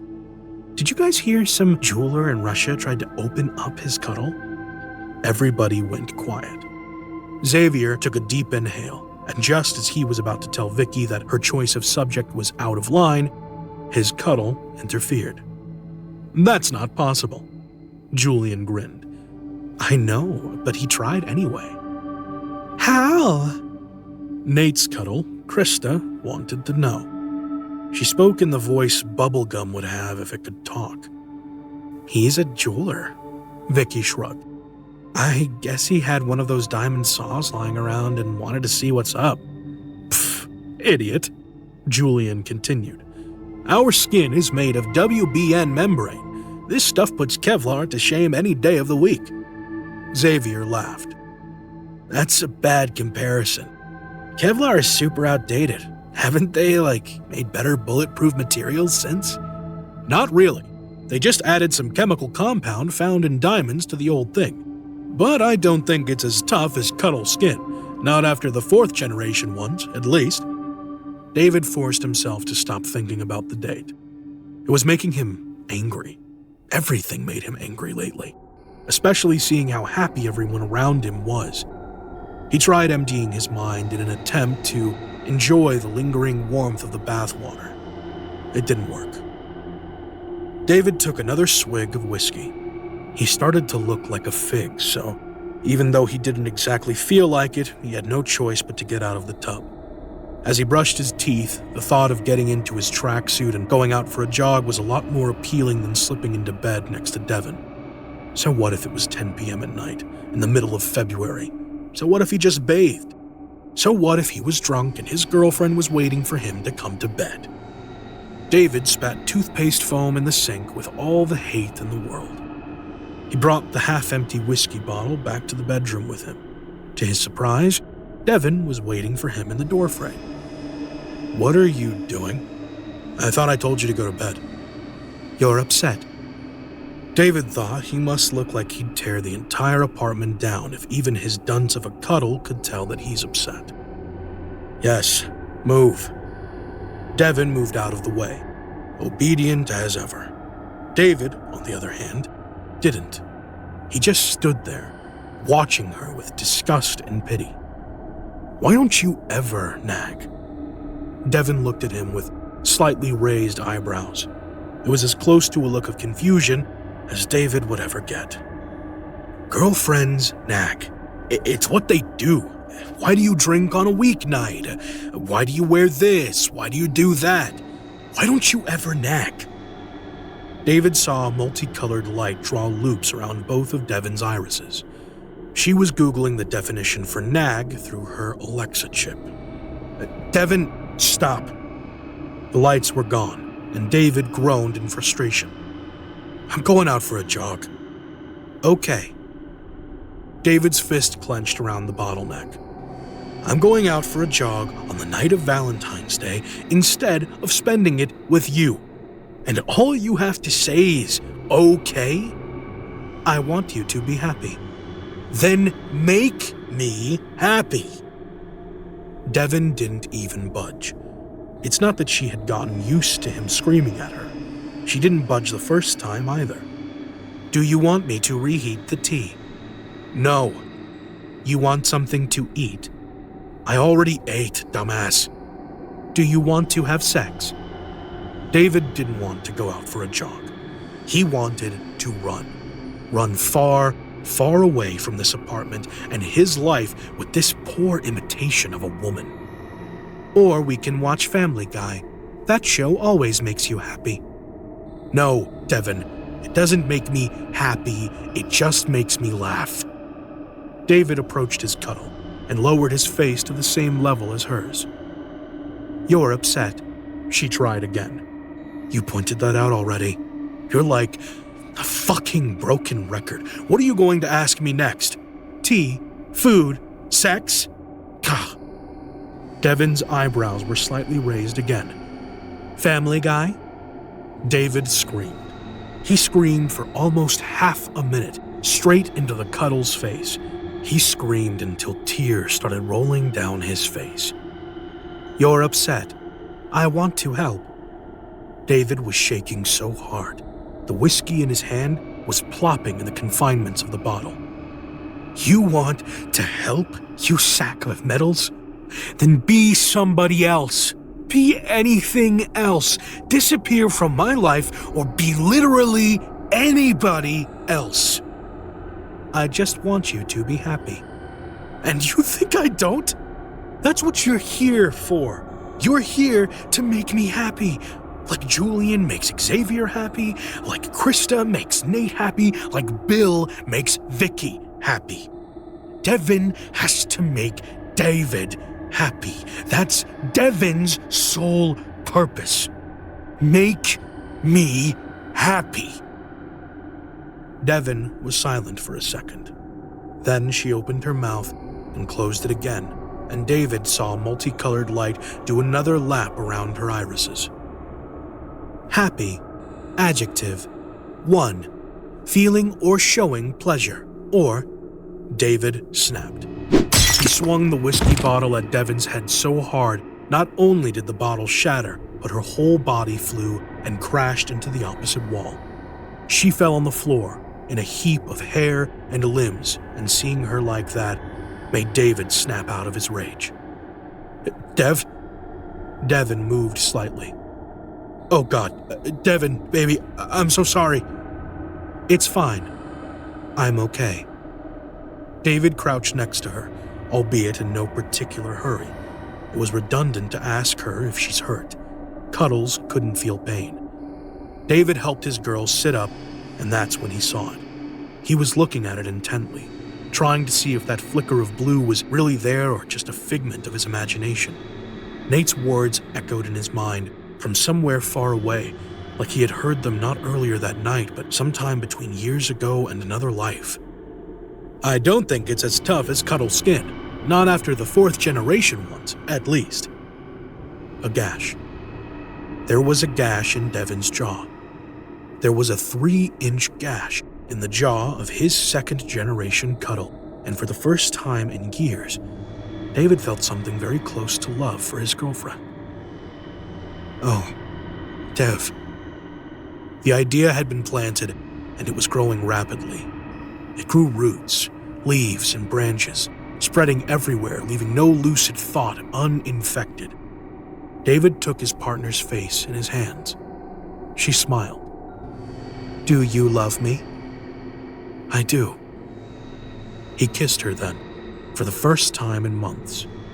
She threw her arms around his neck, trying to deepen the kiss, but always letting him be the one in control. "How much do you love me?" "There is nothing and nobody I love more than you." Of course there wasn't. Good. David reached behind himself and took one of the biggest shards he could find splattered on the carpet. He should have thought about doing this years ago. Devin looked at the shard, but said nothing. "If you really love me, you're going to stay still and be quiet until I'm done. Understand?" Devin raised her big brown eyes at him. If David didn't know any better, he would have said that she was about to cry. "Will this make you happy?" David wanted to jump out of his skin. He was so giddy. "Yes. This is the one thing that will make me very happy." That was all she needed to know. Devin leaned against the wall, let her hands drop to her sides, and head low on her left shoulder. Robot or not, she didn't want to see what David was about to do to her. David situated himself between her legs and started working through the fabric of her blouse and undershirt. He could have gotten the big scissors or a knife, sure, but he was too impatient to see it done. Devin's chest lay bare beneath his fingers before he even knew it. She didn't budge. Hell, she didn't even blink when David sunk the shard of glass in the soft space between her clavicles, hard enough to slit. It was messy. The skin was no WBN membrane, but it was tough stuff nonetheless. Devin didn't look as David barbered her thoracic cavity open. David would have taken dozens of pictures if the action he was performing wasn't highly illegal. Devin's insides were a modern-day miracle. It was all epic braids of wires, cogs, gears, metal plaques, clamps, and tension discs. There was also a gooey substance that imitated cookie dough, but had the same color and smell of motor oil. David didn't feel like disassembling everything. He didn't know how CuddLs worked and if that self-defense system they had was myth or reality. David simply knew that in case of extreme emergency, like this one, a CuddL could send an SOS to its national base and ask for help. But Devin wouldn't do that. He knew it. As long as this is what made him happy, she was willing to go along with it. It made David almost like her again. Almost. David looked around. He wasn't very savvy with electronics, but his general smarts were supposed to pinpoint a certain wire, a certain motor that connected everything to everything else and which, through removal, would result in a complete system shutdown. Both of them were silent. David had nothing left to say to her, and Devin, even though she was an android, knew all too well that her end was near. He'll shut her off and hide her somewhere beneath the floorboards of his cellar. Friends will ask questions, and the day he'll be found out will probably come along too, but he'll deal with that when the time is due. Right now, he has a CuddL to kill. Something was off. David could have missed it, but the more he stared into Devin's open chest, the clearer it became. The wires were moving rhythmically.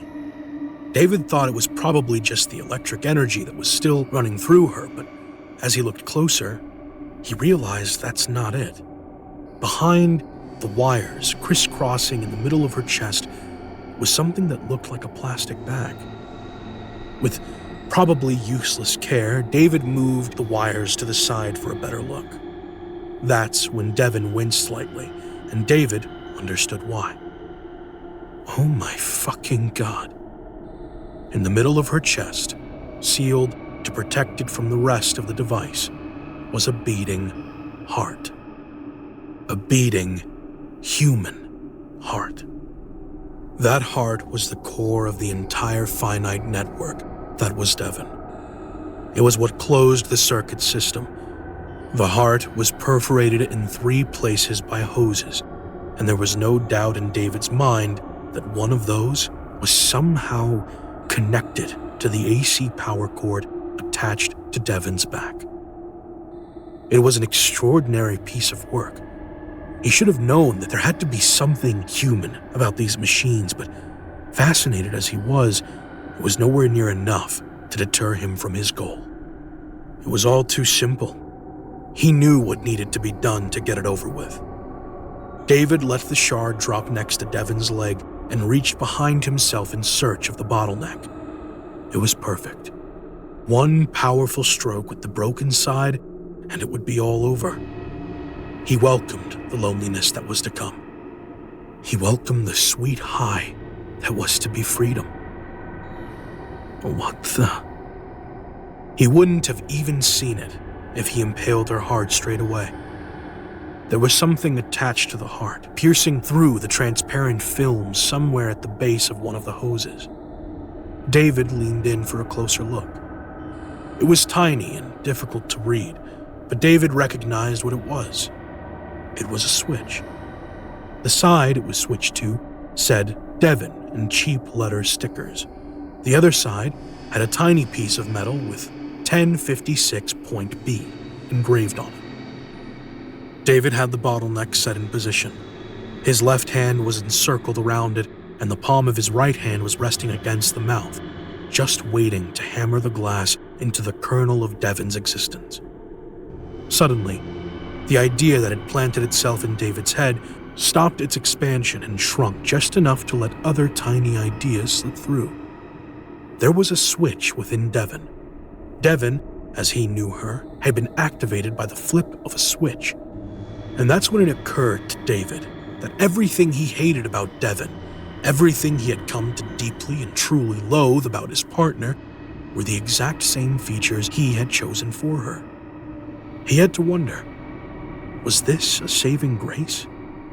The other side of the switch was neither bare nor did it say off, but was rather a carefully crafted piece of metal which, compared to Devon's poorly attached letters, bore the promise of a new personality, new temper, new anything. Was this a second chance for them? Could he actually wipe away the pre-settings he had once believed in? If he could just reset her, start fresh, could he learn to love her and live with it? He said so himself before. He'd be happy if Devon would either disappear or become anybody else. That did it. David flipped the switch. Ouch! The small electric discharge pinched David's thumb. Devon's heart picked up the pace, and her hands began to twitch. Then came the plethora of various micro-expressions, expressions that had been nothing short of foreign to her face for the past 9 years. David was ecstatic. Devon? Honey, can you hear me? Devon turned her head to look at David. She seemed out of it, like she had just woken up from a drunken slumber, not having yet slept off the alcohol in her system. Her head fell forward, and she began to study her hands like they were the most amazing things she had ever laid eyes on. Can you hear me, Devon? Devon huffed. She touched her face. She let out a chuckle and raised her head to look at David again. She began to laugh while still touching her face, and the sound was so liberating. David laughed along with her. They laughed like idiots for a minute or more. Yes, I can hear you. The shard of glass David had opened Devon's chest with was then lodged into his neck with so much force it made a clean cut through his right carotid artery.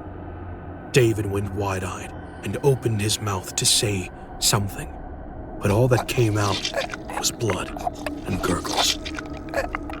Devon watched David suffer as he bled to death on the carpet, and as soon as she knew for certain that he was dead, she began searching the house for a sewing kit to stitch herself back together. David was right. By flipping the switch, Devon had become somebody else entirely. She had become a death row inmate with the number 1056.B, who, according to public records, had been killed no less than 20 years prior. He liked the name Devon, though. It went well with his new carcass, so he guessed he could keep it, along with the pronouns. It would make things easier in the long run.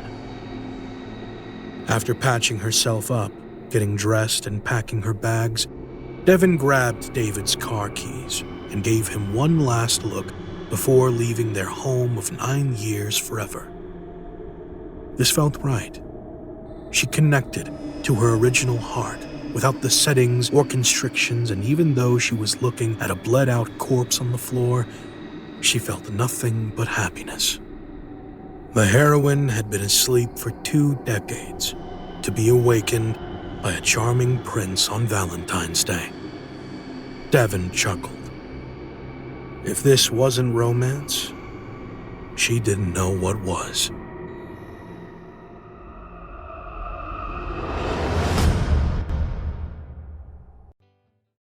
Seth, we have a basement. Who is this? A voice responded. I pulled the phone receiver away from my head and grimaced at it in disbelief before putting it back against the side of my head. It's Chase. Chase Pimental. Good Lord, man, don't you recognize my voice? Oh, yes, I'm sorry, Chase. We were just sitting down for dinner, Seth Meehan said apologetically. What did you say again? A basement. Our home has a basement, I repeated with fading elation. A basement? Seth's voice was even less interested. Yes, can you believe that? After all this time, we never knew we had a basement. There was a hidden door under the stairs. It looked like part of the wall, but it was actually... Yeah, Seth cut in, the winds of enthusiasm blatantly taken from his cell. Listen, Chase, Carol made a meatloaf, and the kids are already at the table. How about we continue this discussion tomorrow? I'd be more than happy to. I believe there are dead bodies being stored in it, I interjected as calmly as I could.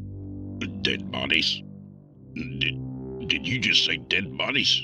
His cells again filling with intrigue. Yes, there may be several. I'll be right over. Hanging the phone up, I turned to my wife, Gina. She stood behind me in the kitchen, nervously wringing her hands. Her face was a worrisome mask. Is he coming over? I forced a weak smile as I held her trembling hands. He's on his way. Seth will know what to do. As I held her tightly, trying to transfer my self-control into her shaking body, I looked over her shoulder and down the hall to the open section of wall beneath the staircase. Seth will know what to do, I mentally reassured myself. Seth and I had attended the local high school here in town and even attended the same community college. He had even married a local girl as I had done, a year after myself on the same month. Now in our mid-40s, he resided in a respectable area of town filled with cookie-cutter homes and freshly manicured green lawns, while Gina and I chose to live in an old 2-story colonial home on the outskirts of town. Gina's father had passed away 4 years ago and left her with a sizable inheritance, which we put a portion of into the buying and repairing of the aged abode. Now, while I am by no means a simpleton, I had chosen to call upon Seth simply because Seth loved to read. The man would go through books, regardless of their genre, faster than an elephant through peanuts. He was a vast cornucopia of knowledge, mostly useless knowledge that one would never really have any significant use for, but nevertheless, knowledge. If anyone was to be called before involving the police, it was Seth. He would know what to do. 18 minutes had passed since I hung up the phone when there came a knocking on the front door. Now, what's all this talk about dead bodies? Seth grunted as he entered and began removing his trench coat. Spotting Gina standing at the end of the hall, he politely nodded in her direction. Good evening, Gina.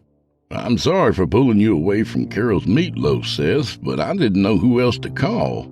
We wanted someone's intelligent opinion before bringing the law into this, I said as I took his coat and hung it near the door. That's fine. Now, without going into a long-winded speech, give me a quick rundown before I actually have to see anything. Well, I began. This morning I was walking down the hall to the kitchen and tripped on the hall rug. I gestured to the long Persian-style rug which ran the length of the hall from the foyer, past the staircase and into the kitchen's threshold. I keep telling Gina that we need a heavier rug. This cheap imitation is too thin and easily bunches up, making it a literal death trap when walking across. Perhaps if you'd lift your feet when you walk and not drag them like some condemned man going to the gallows, the rug wouldn't bunch up. Gina quickly added from the end of the hall. Who drags their feet? That has nothing to do with it. If the rug was heavier, it... Okay, Seth cut in. Enough about the rug. What happened next? Well, as I was saying before I was rudely interrupted, I continued, I tripped over the rug and fell against the wall beneath the stairs.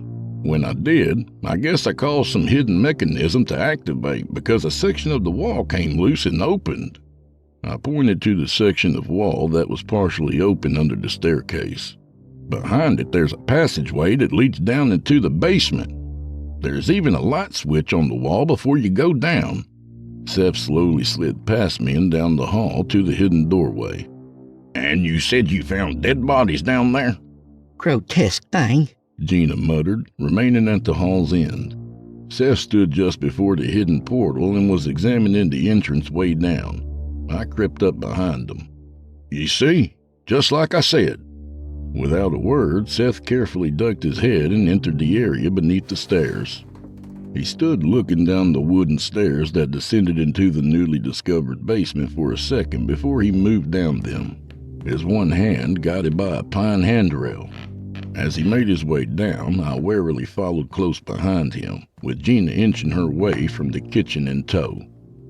The walls leading down below the house were of large heavy stones and ancient mortar that undoubtedly constructed the home's foundation. I had left a single light switch on after leaving the cellar's confines, providing us with a convenient source of illumination as we proceeded lower. Almost instantly, the surrounding air seemed colder as we left the house above us and moved deeper below. As we stepped from the final stair and onto the hardened earthen floor, the three of us paused as Seth took in the unfamiliar surroundings. The cellar was a room of perhaps 30 by 30 feet. The heavy wooden beams laid across the stone foundation were high enough above us where we did not have to stoop or bend. The room, by all accounts, was bare. At the bottom of the stairs, if one was to look to their left, they would see 6 55-gallon plastic drums of a blue color lined against the stone wall. Hanging above the barrels, fixed deep into the mortar, was an oddly yet fascinating symbolic design of a dull black metal. The circular symbol was perhaps 3 feet in diameter and forged with crude curves and sharp points. To one's right was a pile of wooden crates and various discarded furniture stacked high. This and only this existed in the otherwise empty basement, all revealed by a half-dozen poorly lit light bulbs wired above us. It's exceptionally cold down here, Seth remarked as he rubbed his arms. We said nothing in reply as we both were already aware of the drastic change in temperature from our initial findings of the room. Where are these bodies you spoke of, Chance? This place looks empty to me. Over here, I replied as I pointed to the plastic barrels before walking toward them. Once we had reached the row of blue drums, I again pointed. There are small windows of clear plastic built into the barrels. The others are obscured by a dark liquid, but this one, at the end, reveals its contents. I stepped back, allowing Seth to take a knee in front of the suggested drum. His head turned to and fro as he squinted, trying to decipher the shape within the brownish fluid. Only when his eyes recognized what he was peering at did he fall back away from the congealed, rotted face of the cadaver inside. "Good Lord!" he exclaimed as he scrambled to his feet. "I wasn't expecting that." Neither were we, Gina quietly added. Seth exhaled heavily as he regained his composure and studied the barrels from a distance. Above the windows, his hand pointing to each drum, there are dates drawn on each one. They seem to be in 6-month intervals. Only now did I notice the dates above each window, drawn in a black magic marker. The one containing the visible corpse being the recent with a date of 6/7/19. "Who owned this home before you?" Seth suddenly asked as he turned to face me. "You know Christine Graham, right? Well, her grandparents lived here. Once her grandfather passed, the bank put the house up for sale. So I guess the answer is the Grahams," I said after some thought. Seth nodded and looked around the room some more. "What the hell were they up to? This makes no sense." It makes all the sense in the world. Gina chimed in. They were murderers. Isn't that obvious? I shrugged at her comment as I had no sensible rebuttal. Who would have ever thought? I wonder if Christine even had some faint inclination that something was going on down here. "Whatever secret the Grahams were hiding, I'm guessing it died with them," Seth replied as he continued to study the room. "Like this design on the wall here. What's this all about? Apparently it has some significance." He then turned to the stack of crates and furniture behind us. "And why is this down here? There's no rhyme or reason for..."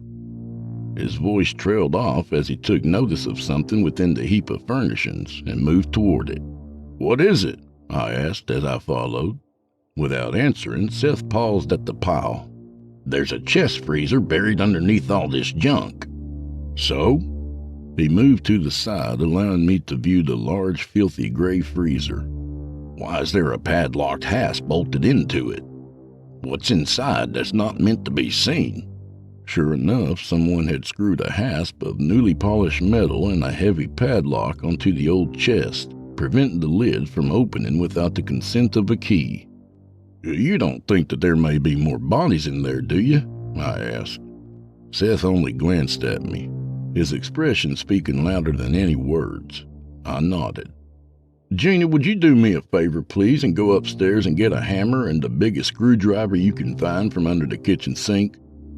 After some reluctancy, Gina made her way back up the basement stairs into the house. In the meantime, Seth and I began removing the clutter from atop the freezer. Once the last object was cleared away, I leaned against it, catching my breath. My hand instantly retracted from the freezer as if I had placed my hand on a burning stovetop. "It's freezing!" I exclaimed, rubbing the cold from my hand. "The freezer! It's cold to the touch!" "That's impossible. It's not even plugged in or working," Seth remarked. "Feel it." Hesitating, he reached out and gently placed his open hand atop the chest, then withdrew it quickly. "You're right. It is cold." From the stairs, we could hear Gina descending into the basement, my hammer and a thick-gauge standard screwdriver clutched in her hands. I hope these will do. "They'll do just fine, thank you," Seth said as he took the tools from her. I took a step away from Seth and moved to Gina's side as he began working on removing the padlock. It took 5 good strikes of the hammer upon the handle end of the screwdriver to pop open the lock, breaking the body from its shackle.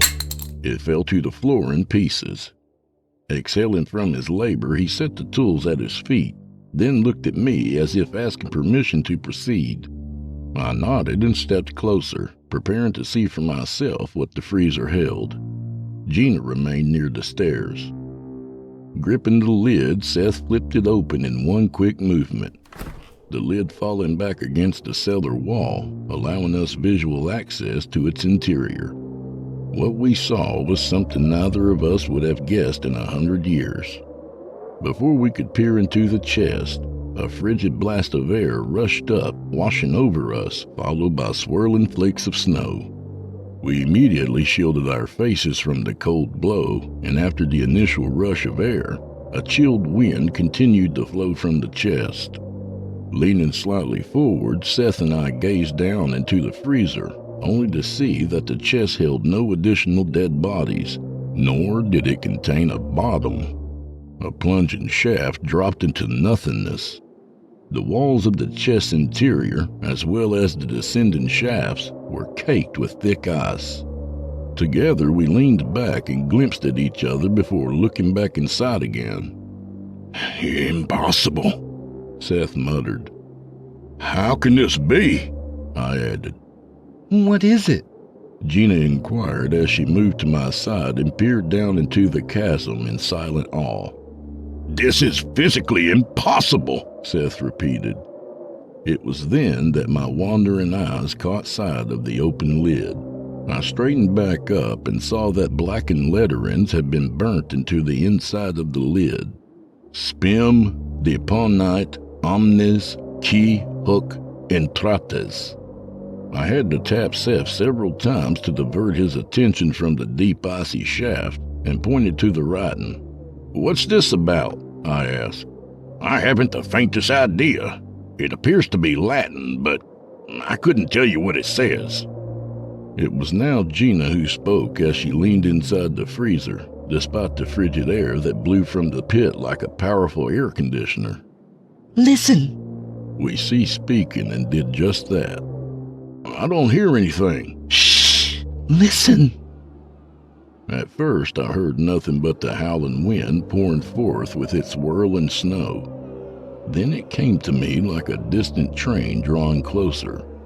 It was the faint wailing cries of what sounded like hundreds of people, their agonizing moans and sobs riding upward on the wintry winds from the unknown depths below. It sounds like, I began. Damnation, Seth finished as he promptly closed the lid with a slam, almost catching Gina's head. Damnation, I repeated in a dead tone. Damnation? Gina inquired, not quite grasping the concept. Help me move this, Chance, Seth said as he positioned himself at one end of the freezer. What are you going to do? I asked as I moved to the opposite end. Help me slide this thing away from the wall. I want to see something. Without further questions, we put our weight against the chest and with some effort slid it half a foot away from the wall. Where there physically should have been the shaft below us, there was only the dirt floor. How is that possible? I heard Gina ask from behind me. It's not, Seth replied. This just can't be, I muttered. How can the pit only exist inside the freezer? Despite the chilled temperature, beads of sweat had accumulated on Seth's forehead. His face was twisted in deep thought before he spoke and moved to the stairs. I need to make a phone call. A phone call? I asked, following him with Gina bringing up the rear. You mean like the police? Hardly. This is beyond anything they can undertake. He was making his way quickly up the stairs. I know a man who has knowledge of these matters. I turned to Gina behind me as I ascended the stairs behind Seth. Told you Seth would know what to do. Upstairs, Seth made his way to a phone in the living room while Gina moved into the kitchen, where she began brewing up some coffee. The very thought of the hot beverage warming my insides caused me to relax slightly as I sat on the topmost stair into the basement, looking down the staircase as I played the role of sentry. I'm not really sure why, but after seeing inside the freezer, I felt safer monitoring the entrance down to the cellar, even after I had returned to the chest and wedged the screwdriver through the hasp, replacing the broken lock. After a moment, Gina returned with mugs of steaming coffee. Seth appeared shortly after. Did you make your call? She asked as she handed him a mug. Yes, he's very sympathetic to our discovery and eager to assist us. Who did you call? I asked between sips of the hot liquid. His name is Harold Chabok. He's versed in the ways of the occult. The occult? Gina asked. Yes, this is not some basic murder scenario we're dealing with. I'm sure we can all agree on that after looking into the chest freezer. Both Gina and I nodded silently as it was a hard argument to argue with as we continued sipping our coffees. There was hardly a word between the three of us while we waited, as the findings in the cellar had disallowed any meaningless chit-chat to be conducted. Close to 30 minutes had passed before a knock came at our front door.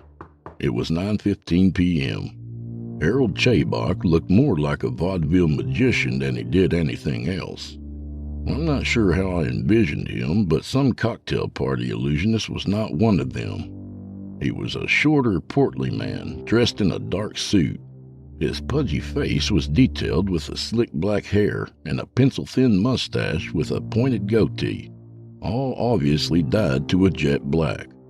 All that lacked from this magician's portrayal was a top hat and a cape. After a brief introduction by Seth and a rundown of the current situation, the four of us filed down the cellar steps.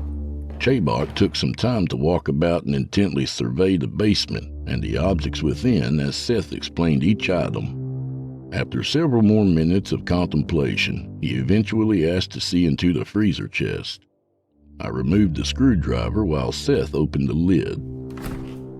Chabok cautiously peered down into the seemingly depthless shaft, then looked up to the writing seared into the underside of the lid. "Can you read it?" Seth asked. Yes, it is Latin. It more or less says, "Abandon all hope, ye who enter here," he replied. Supposedly, it is said to be written on the gateway into hell. I'd be lying if I said we didn't gasp at that answer, and the lid was quickly closed. Turning around, Chabok suspiciously eyed the metal design fastened on the wall. He moved closer to it as he studied it more closely. Like a light bulb illuminating above his head, indicating he had remembered something, he pointed to the design and twisted at the waist to face us. "I know this." "What is it?" I inquired. "This is an ancient symbol. It signifies the ninth circle of hell," he answered proudly. "Are any of you familiar with Dante's Inferno? The book, of course." "I've read some of Alighieri's work," answered Seth sheepishly. "Excellent. Then you are aware that in his writing, hell is divided into 9 layers, or circles. Some cultures, such as the Chinese, acknowledge the underworld as having different levels, each distributing a distinct form of punishment, depending on the sin." "I'm sorry, but I can't recall what the 9th circle was," admitted Seth. Harold was marching about the room as he began speaking, his hands moving wildly about as he lectured. "In Dante's writing, the ninth circle of hell is the final circle reserved for those guilty of treachery and betrayal. It is the lowest, blackest, and furthest place in creation from the divine light of God." "I always thought hell was a place of burning lakes and fire," Gina chimed in. "In most religions, you are correct, ma'am, but as I said, in this particular case, it is a vast frozen wasteland of frigid gales.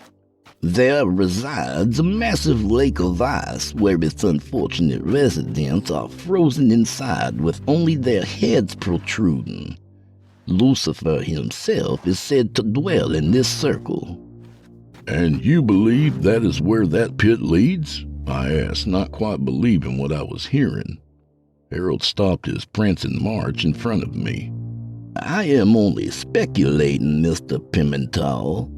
This is only an assessment based on what I have witnessed. Do you have another explanation for what we have seen?" "Well, no, not really. I was only..." My voice trailed off as I had no logical answer. "What about the bodies in the barrels?" Seth asked, saving me from a prolonged embarrassment. "The bodies, yes." Chabok turned away from me and strolled to the drums.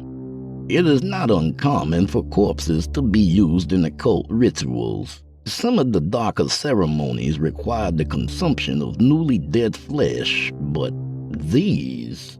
He gestured to the barrels.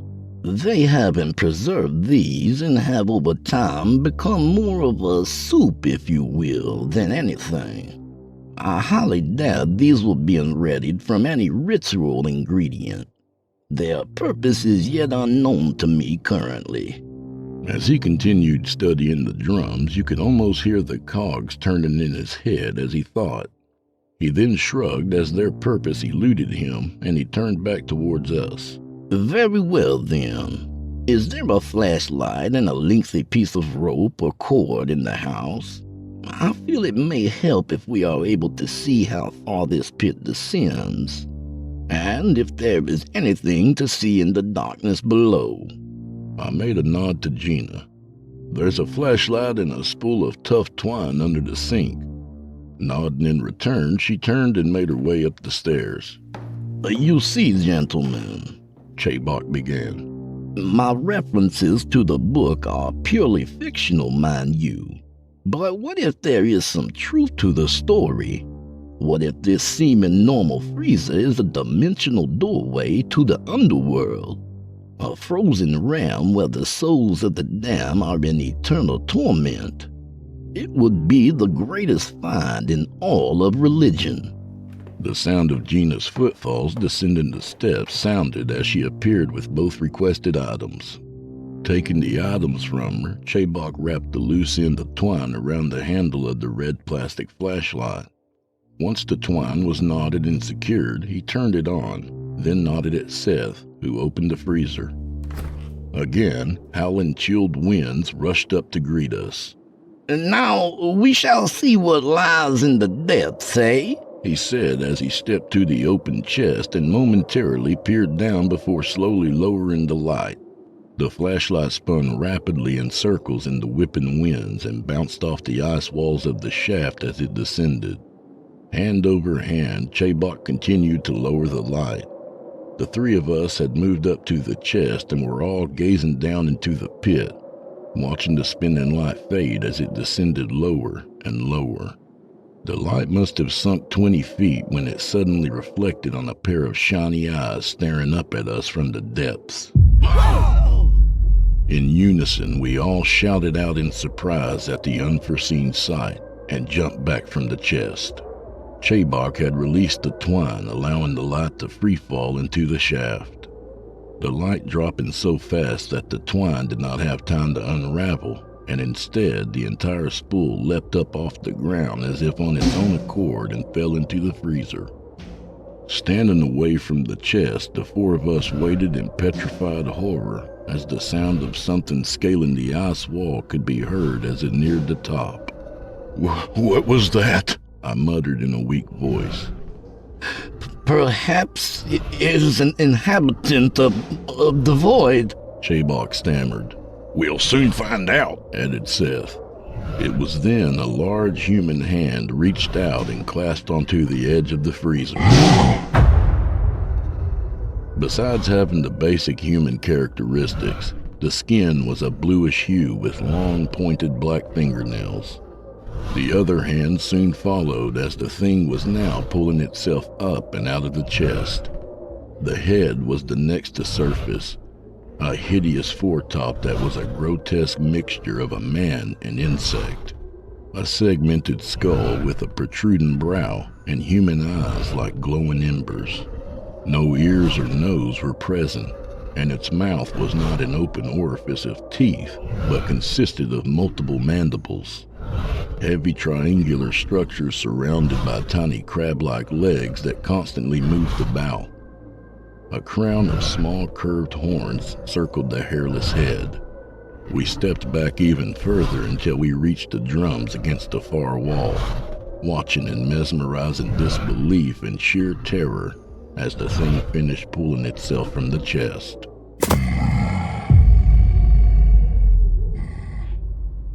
The naked body lacked visible genitals, with a long serpent-like tail ending in sharp barbs slithering behind it. Comparing it to ourselves, it must have been easily over 6 feet tall. It is an ice demon of the frozen circle. Yarkazoth, Chabok stated as he scrambled to pull something from the inner pocket of his blazer. At the mention of the name, the demon directed its attention to him and released a long, menacing hiss from its crab-like mouth. Chabok suddenly ripped a silver crucifix from his jacket and held it out at arm's length at the creature. Begone, hellspawn, in the mighty name of Tetragrammaton. Return to your icy hell and leave the material plane of man. The glorious power of God is present here. The demon hissed again and stepped back. Chabok must have felt that he now possessed the upper hand and stepped toward it. Seth tried to reach out and grab his arm, but his fingertips only brushed the man's sleeve as Chabok advanced. Again, he thrust his arm in the demon's direction as he continued to step forward. I must admit, at that moment, a flame of inspiration ignited in me seeing this vaudeville magician display such power over the hellish monstrosity. It did not last very long. Without warning, the demon reached out with blinding speed and grabbed Chabok by his wrist, lifting his arm up. Your prayers are worthless here. The thing spat out in a gurgled, rasping voice that was barely comprehensive. The magician winced in pain, and before our very eyes, his hand turned blue as a freezing effect was being placed on his limb from the demon's grasp. It covered the sleeve of his blazer with advancing ice crystals and cold vapors as the icy infliction ran up his arm. He moaned in pain as the paralyzing cold rose higher as it now reached his upper arm. His hand was unable to drop the crucifix as his fingers were frozen solid in a grip. In one powerful movement, the demon brought its other fist down on the man's elbow, breaking the arm in half with a loud crack. Chabok's arm had been frozen solid, as if he had dipped it in liquid nitrogen. Chabok dropped to his knees, teetering on the brink of shock. His mouth was agape as he wildly stared in stupefaction at his severed arm. I wondered at that moment if the man actually felt genuine pain, since the arm and its nerve endings were frozen and without feeling. Perhaps just being able to see what it had done was more than enough. Tossing the preserved arm to the side where it shattered against the wall, the demon's barbed tail whipped about, striking Chabok violently in his face, ripping the man's jaw from his skull in a splattering display of blood that splashed against the wall, his mandible and several teeth skittering across the floor. Before he could hit the hardened dirt, the thing snatched up the toppling body and flung it into the open freezer chest. Like a garbage bag being tossed into a trash receptacle. We could hear his body bouncing off the ice walls of the shaft as it tumbled down to unknown depths. Gina screamed at this point and broke for the stairs. In a delayed reaction, I reached out to grab her, but like Seth had done earlier, I missed my target. She had nearly made it to the stairs when the thing's tail whipped around again, and like a whaler's harpoon, impaled her through the back. Her body arched while a stream of blood shot into the steps as the barbed tip emerged from her chest. I was the one screaming now. Self-control abandoned me as I lost all perception and attempted to lunge at the thing. To do what, I do not know, but it was Seth who wrapped his arms around me in a bear hug, restraining me. We both watched in gut-wrenching fear as the tail was pulled back forcibly, taking Gina's body with it only to be snatched in mid-air by the thing. Its large hand had caught her at the back of her neck and slowly rotated her about so it could look into her face. Her face, yes. I will never forget that twisted mixture of pain and fear in her face. To witness her in such a state in which I had never before seen ripped at my soul. Her eyes bulged from her head. A stream of blood trickled down the side of her mouth as her suspended body twitched uncontrollably. Then, to add insult to her mortal injury, it applied the same icy fate to her as it did Chabok. Her face turned blue, and an ice crystallization rapidly formed in her short dark hair, and within a few seconds, she had been frozen solid from her upper shoulders and above. Her agonized facial features were forever petrified in ice. It observed her demise briefly, then pulled its tail from her body, and like its victim before, tossed her into the freezer, her head striking the chest's edge, shattering it in half, as she too toppled down the shaft. I screamed like never before in a roaring rage. Ignoring my cries, the thing began to crawl back into the freezer. Before it dropped out of sight, it pointed to the line of plastic barrels. More! Then it leisurely began its long descent down the pit. Overwhelmed with grief, I slid from Seth's grip and crumpled to my knees, sobbing. That was the last thing I recalled.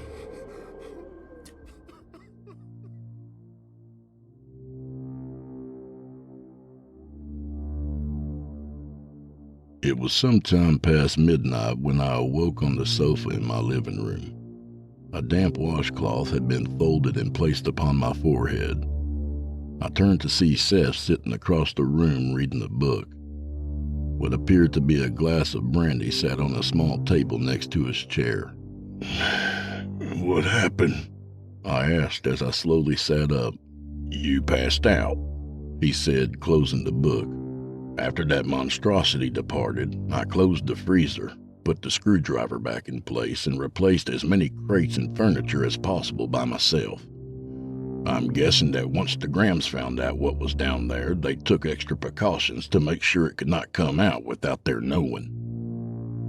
"Gina?" I asked somberly. "Jabok?" Seth slowly shook his head. "If you're hoping it was all a dream, it wasn't." My face grimaced in grief, and my eyes teared up as I laid back down. "What do we do now?" "I've been thinking about that." I wiped my eyes and turned my head toward him. "And?" "We need to either destroy that freezer or bury it somewhere where it will never be found." "Destroy it? How?" "I had to really think about that one. And the only surefire way to be certain it's totally destroyed is by taking it to a salvage yard and having it crushed in one of those baling presses. It'll flatten that freezer like a pancake. Problem solved."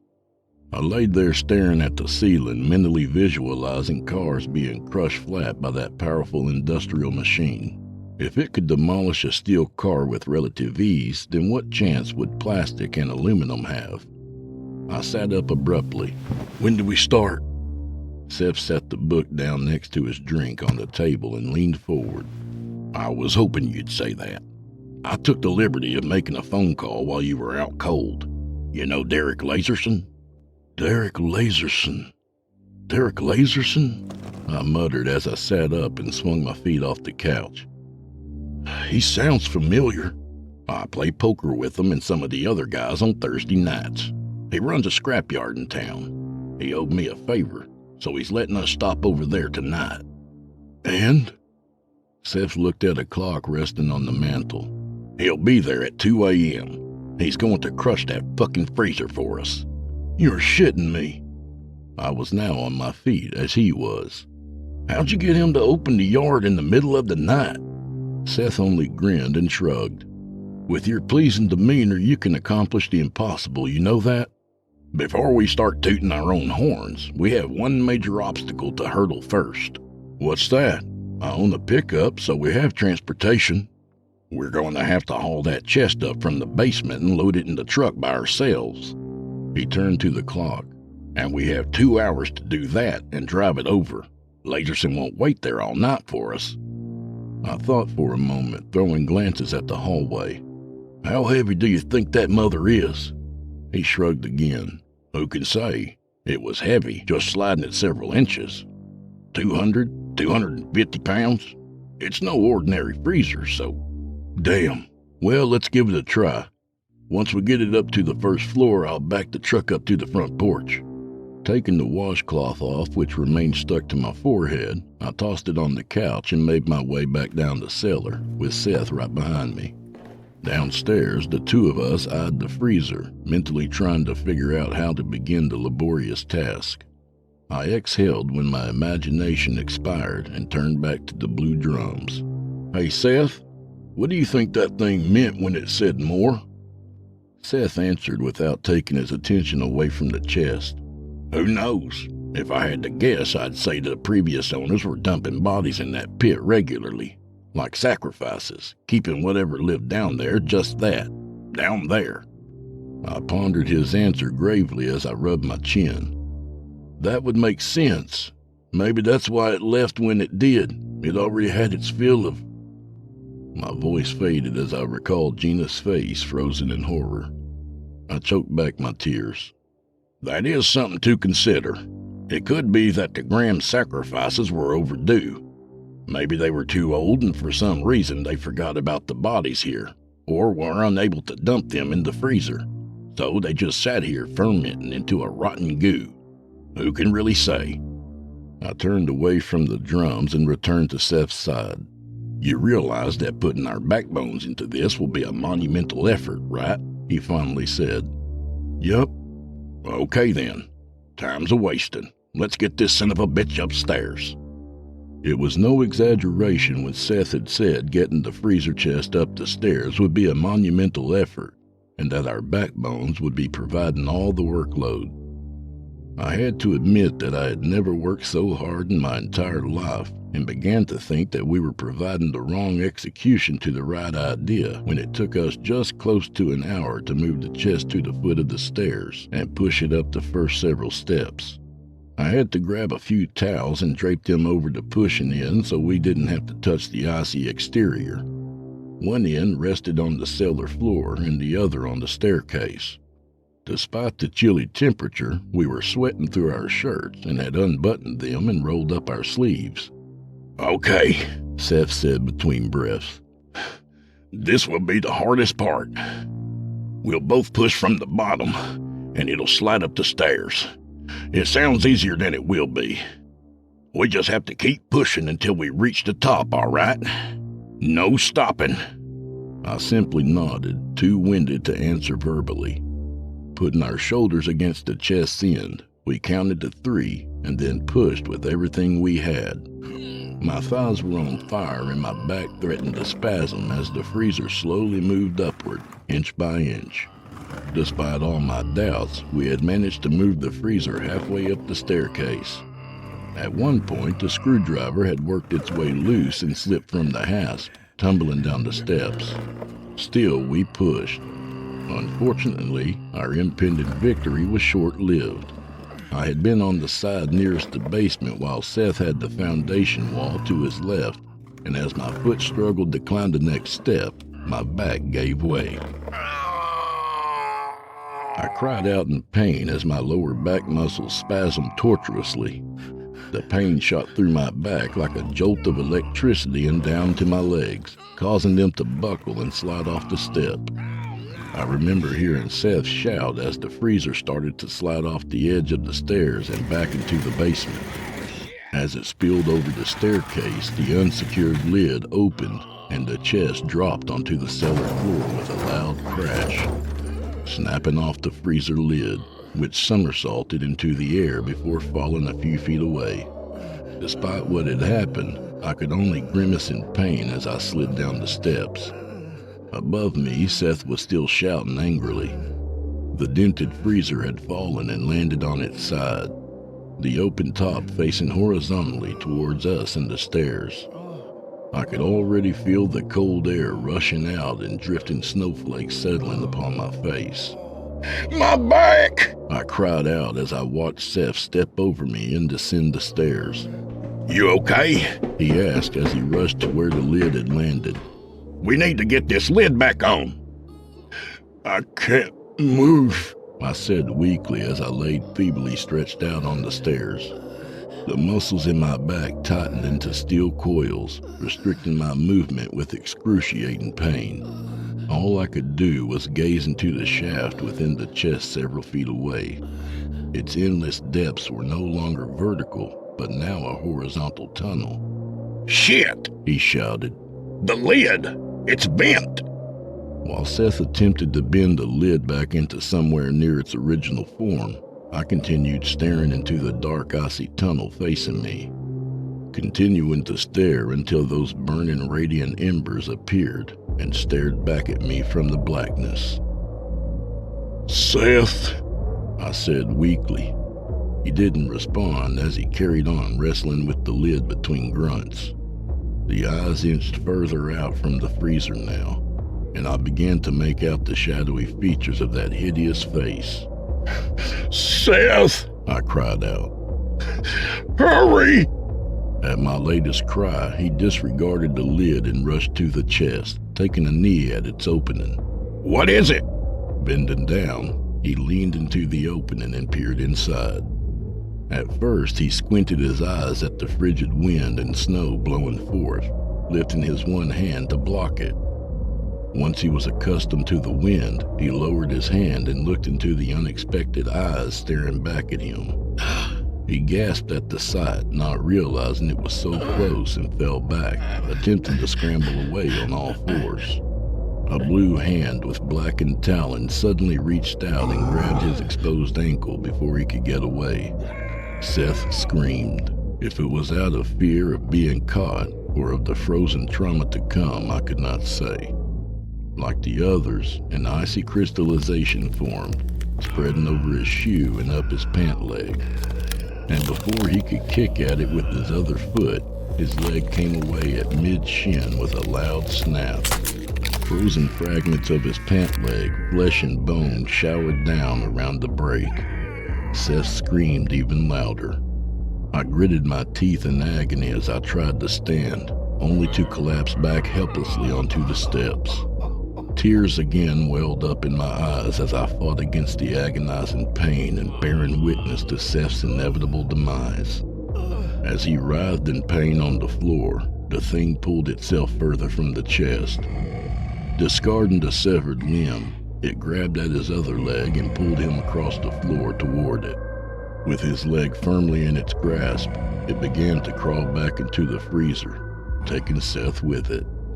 The sight of him flailing about in resistance with his stumped leg going up and down in futile effort as he screamed my name over and over was more than I could bear.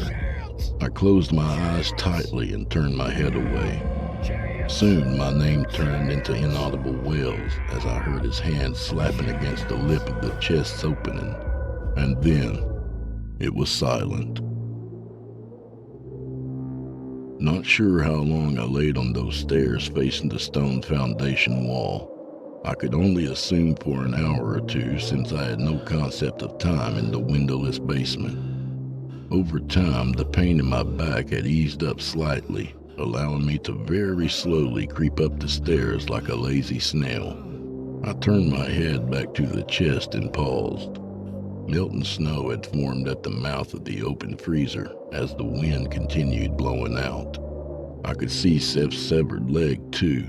It had thawed to the point where watered-down blood was dripping from the exposed end and mixing with the snow. I could look no more and proceeded to make my slow and lengthy crawl upward, having to stop every minute or so for the pain to subside. I stopped just short of the remaining 5 steps. Turning my head, I took one last glance into the cellar before my eventual departure.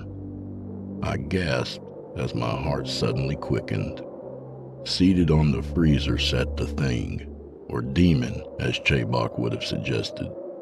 It calmly sat there watching my arduously pitiful climb for Lord knows how long with a dead, emotionless stare, no doubt taking glee observing my painful struggle. I never heard it emerge from the chest. My heart was pounding in my chest like an overworked jackhammer, and sweat collected on my body. It stood and stretched its limbs, then took a step toward me. No! Please, no! I cried as it leisurely made its way to the foot of the steps and began to walk up the stairs to me. Once again, fate seems to have steered you in my direction. One last time. It spoke in that ghastly voice. I closed my eyes and screamed as its hand fell on my shoulder.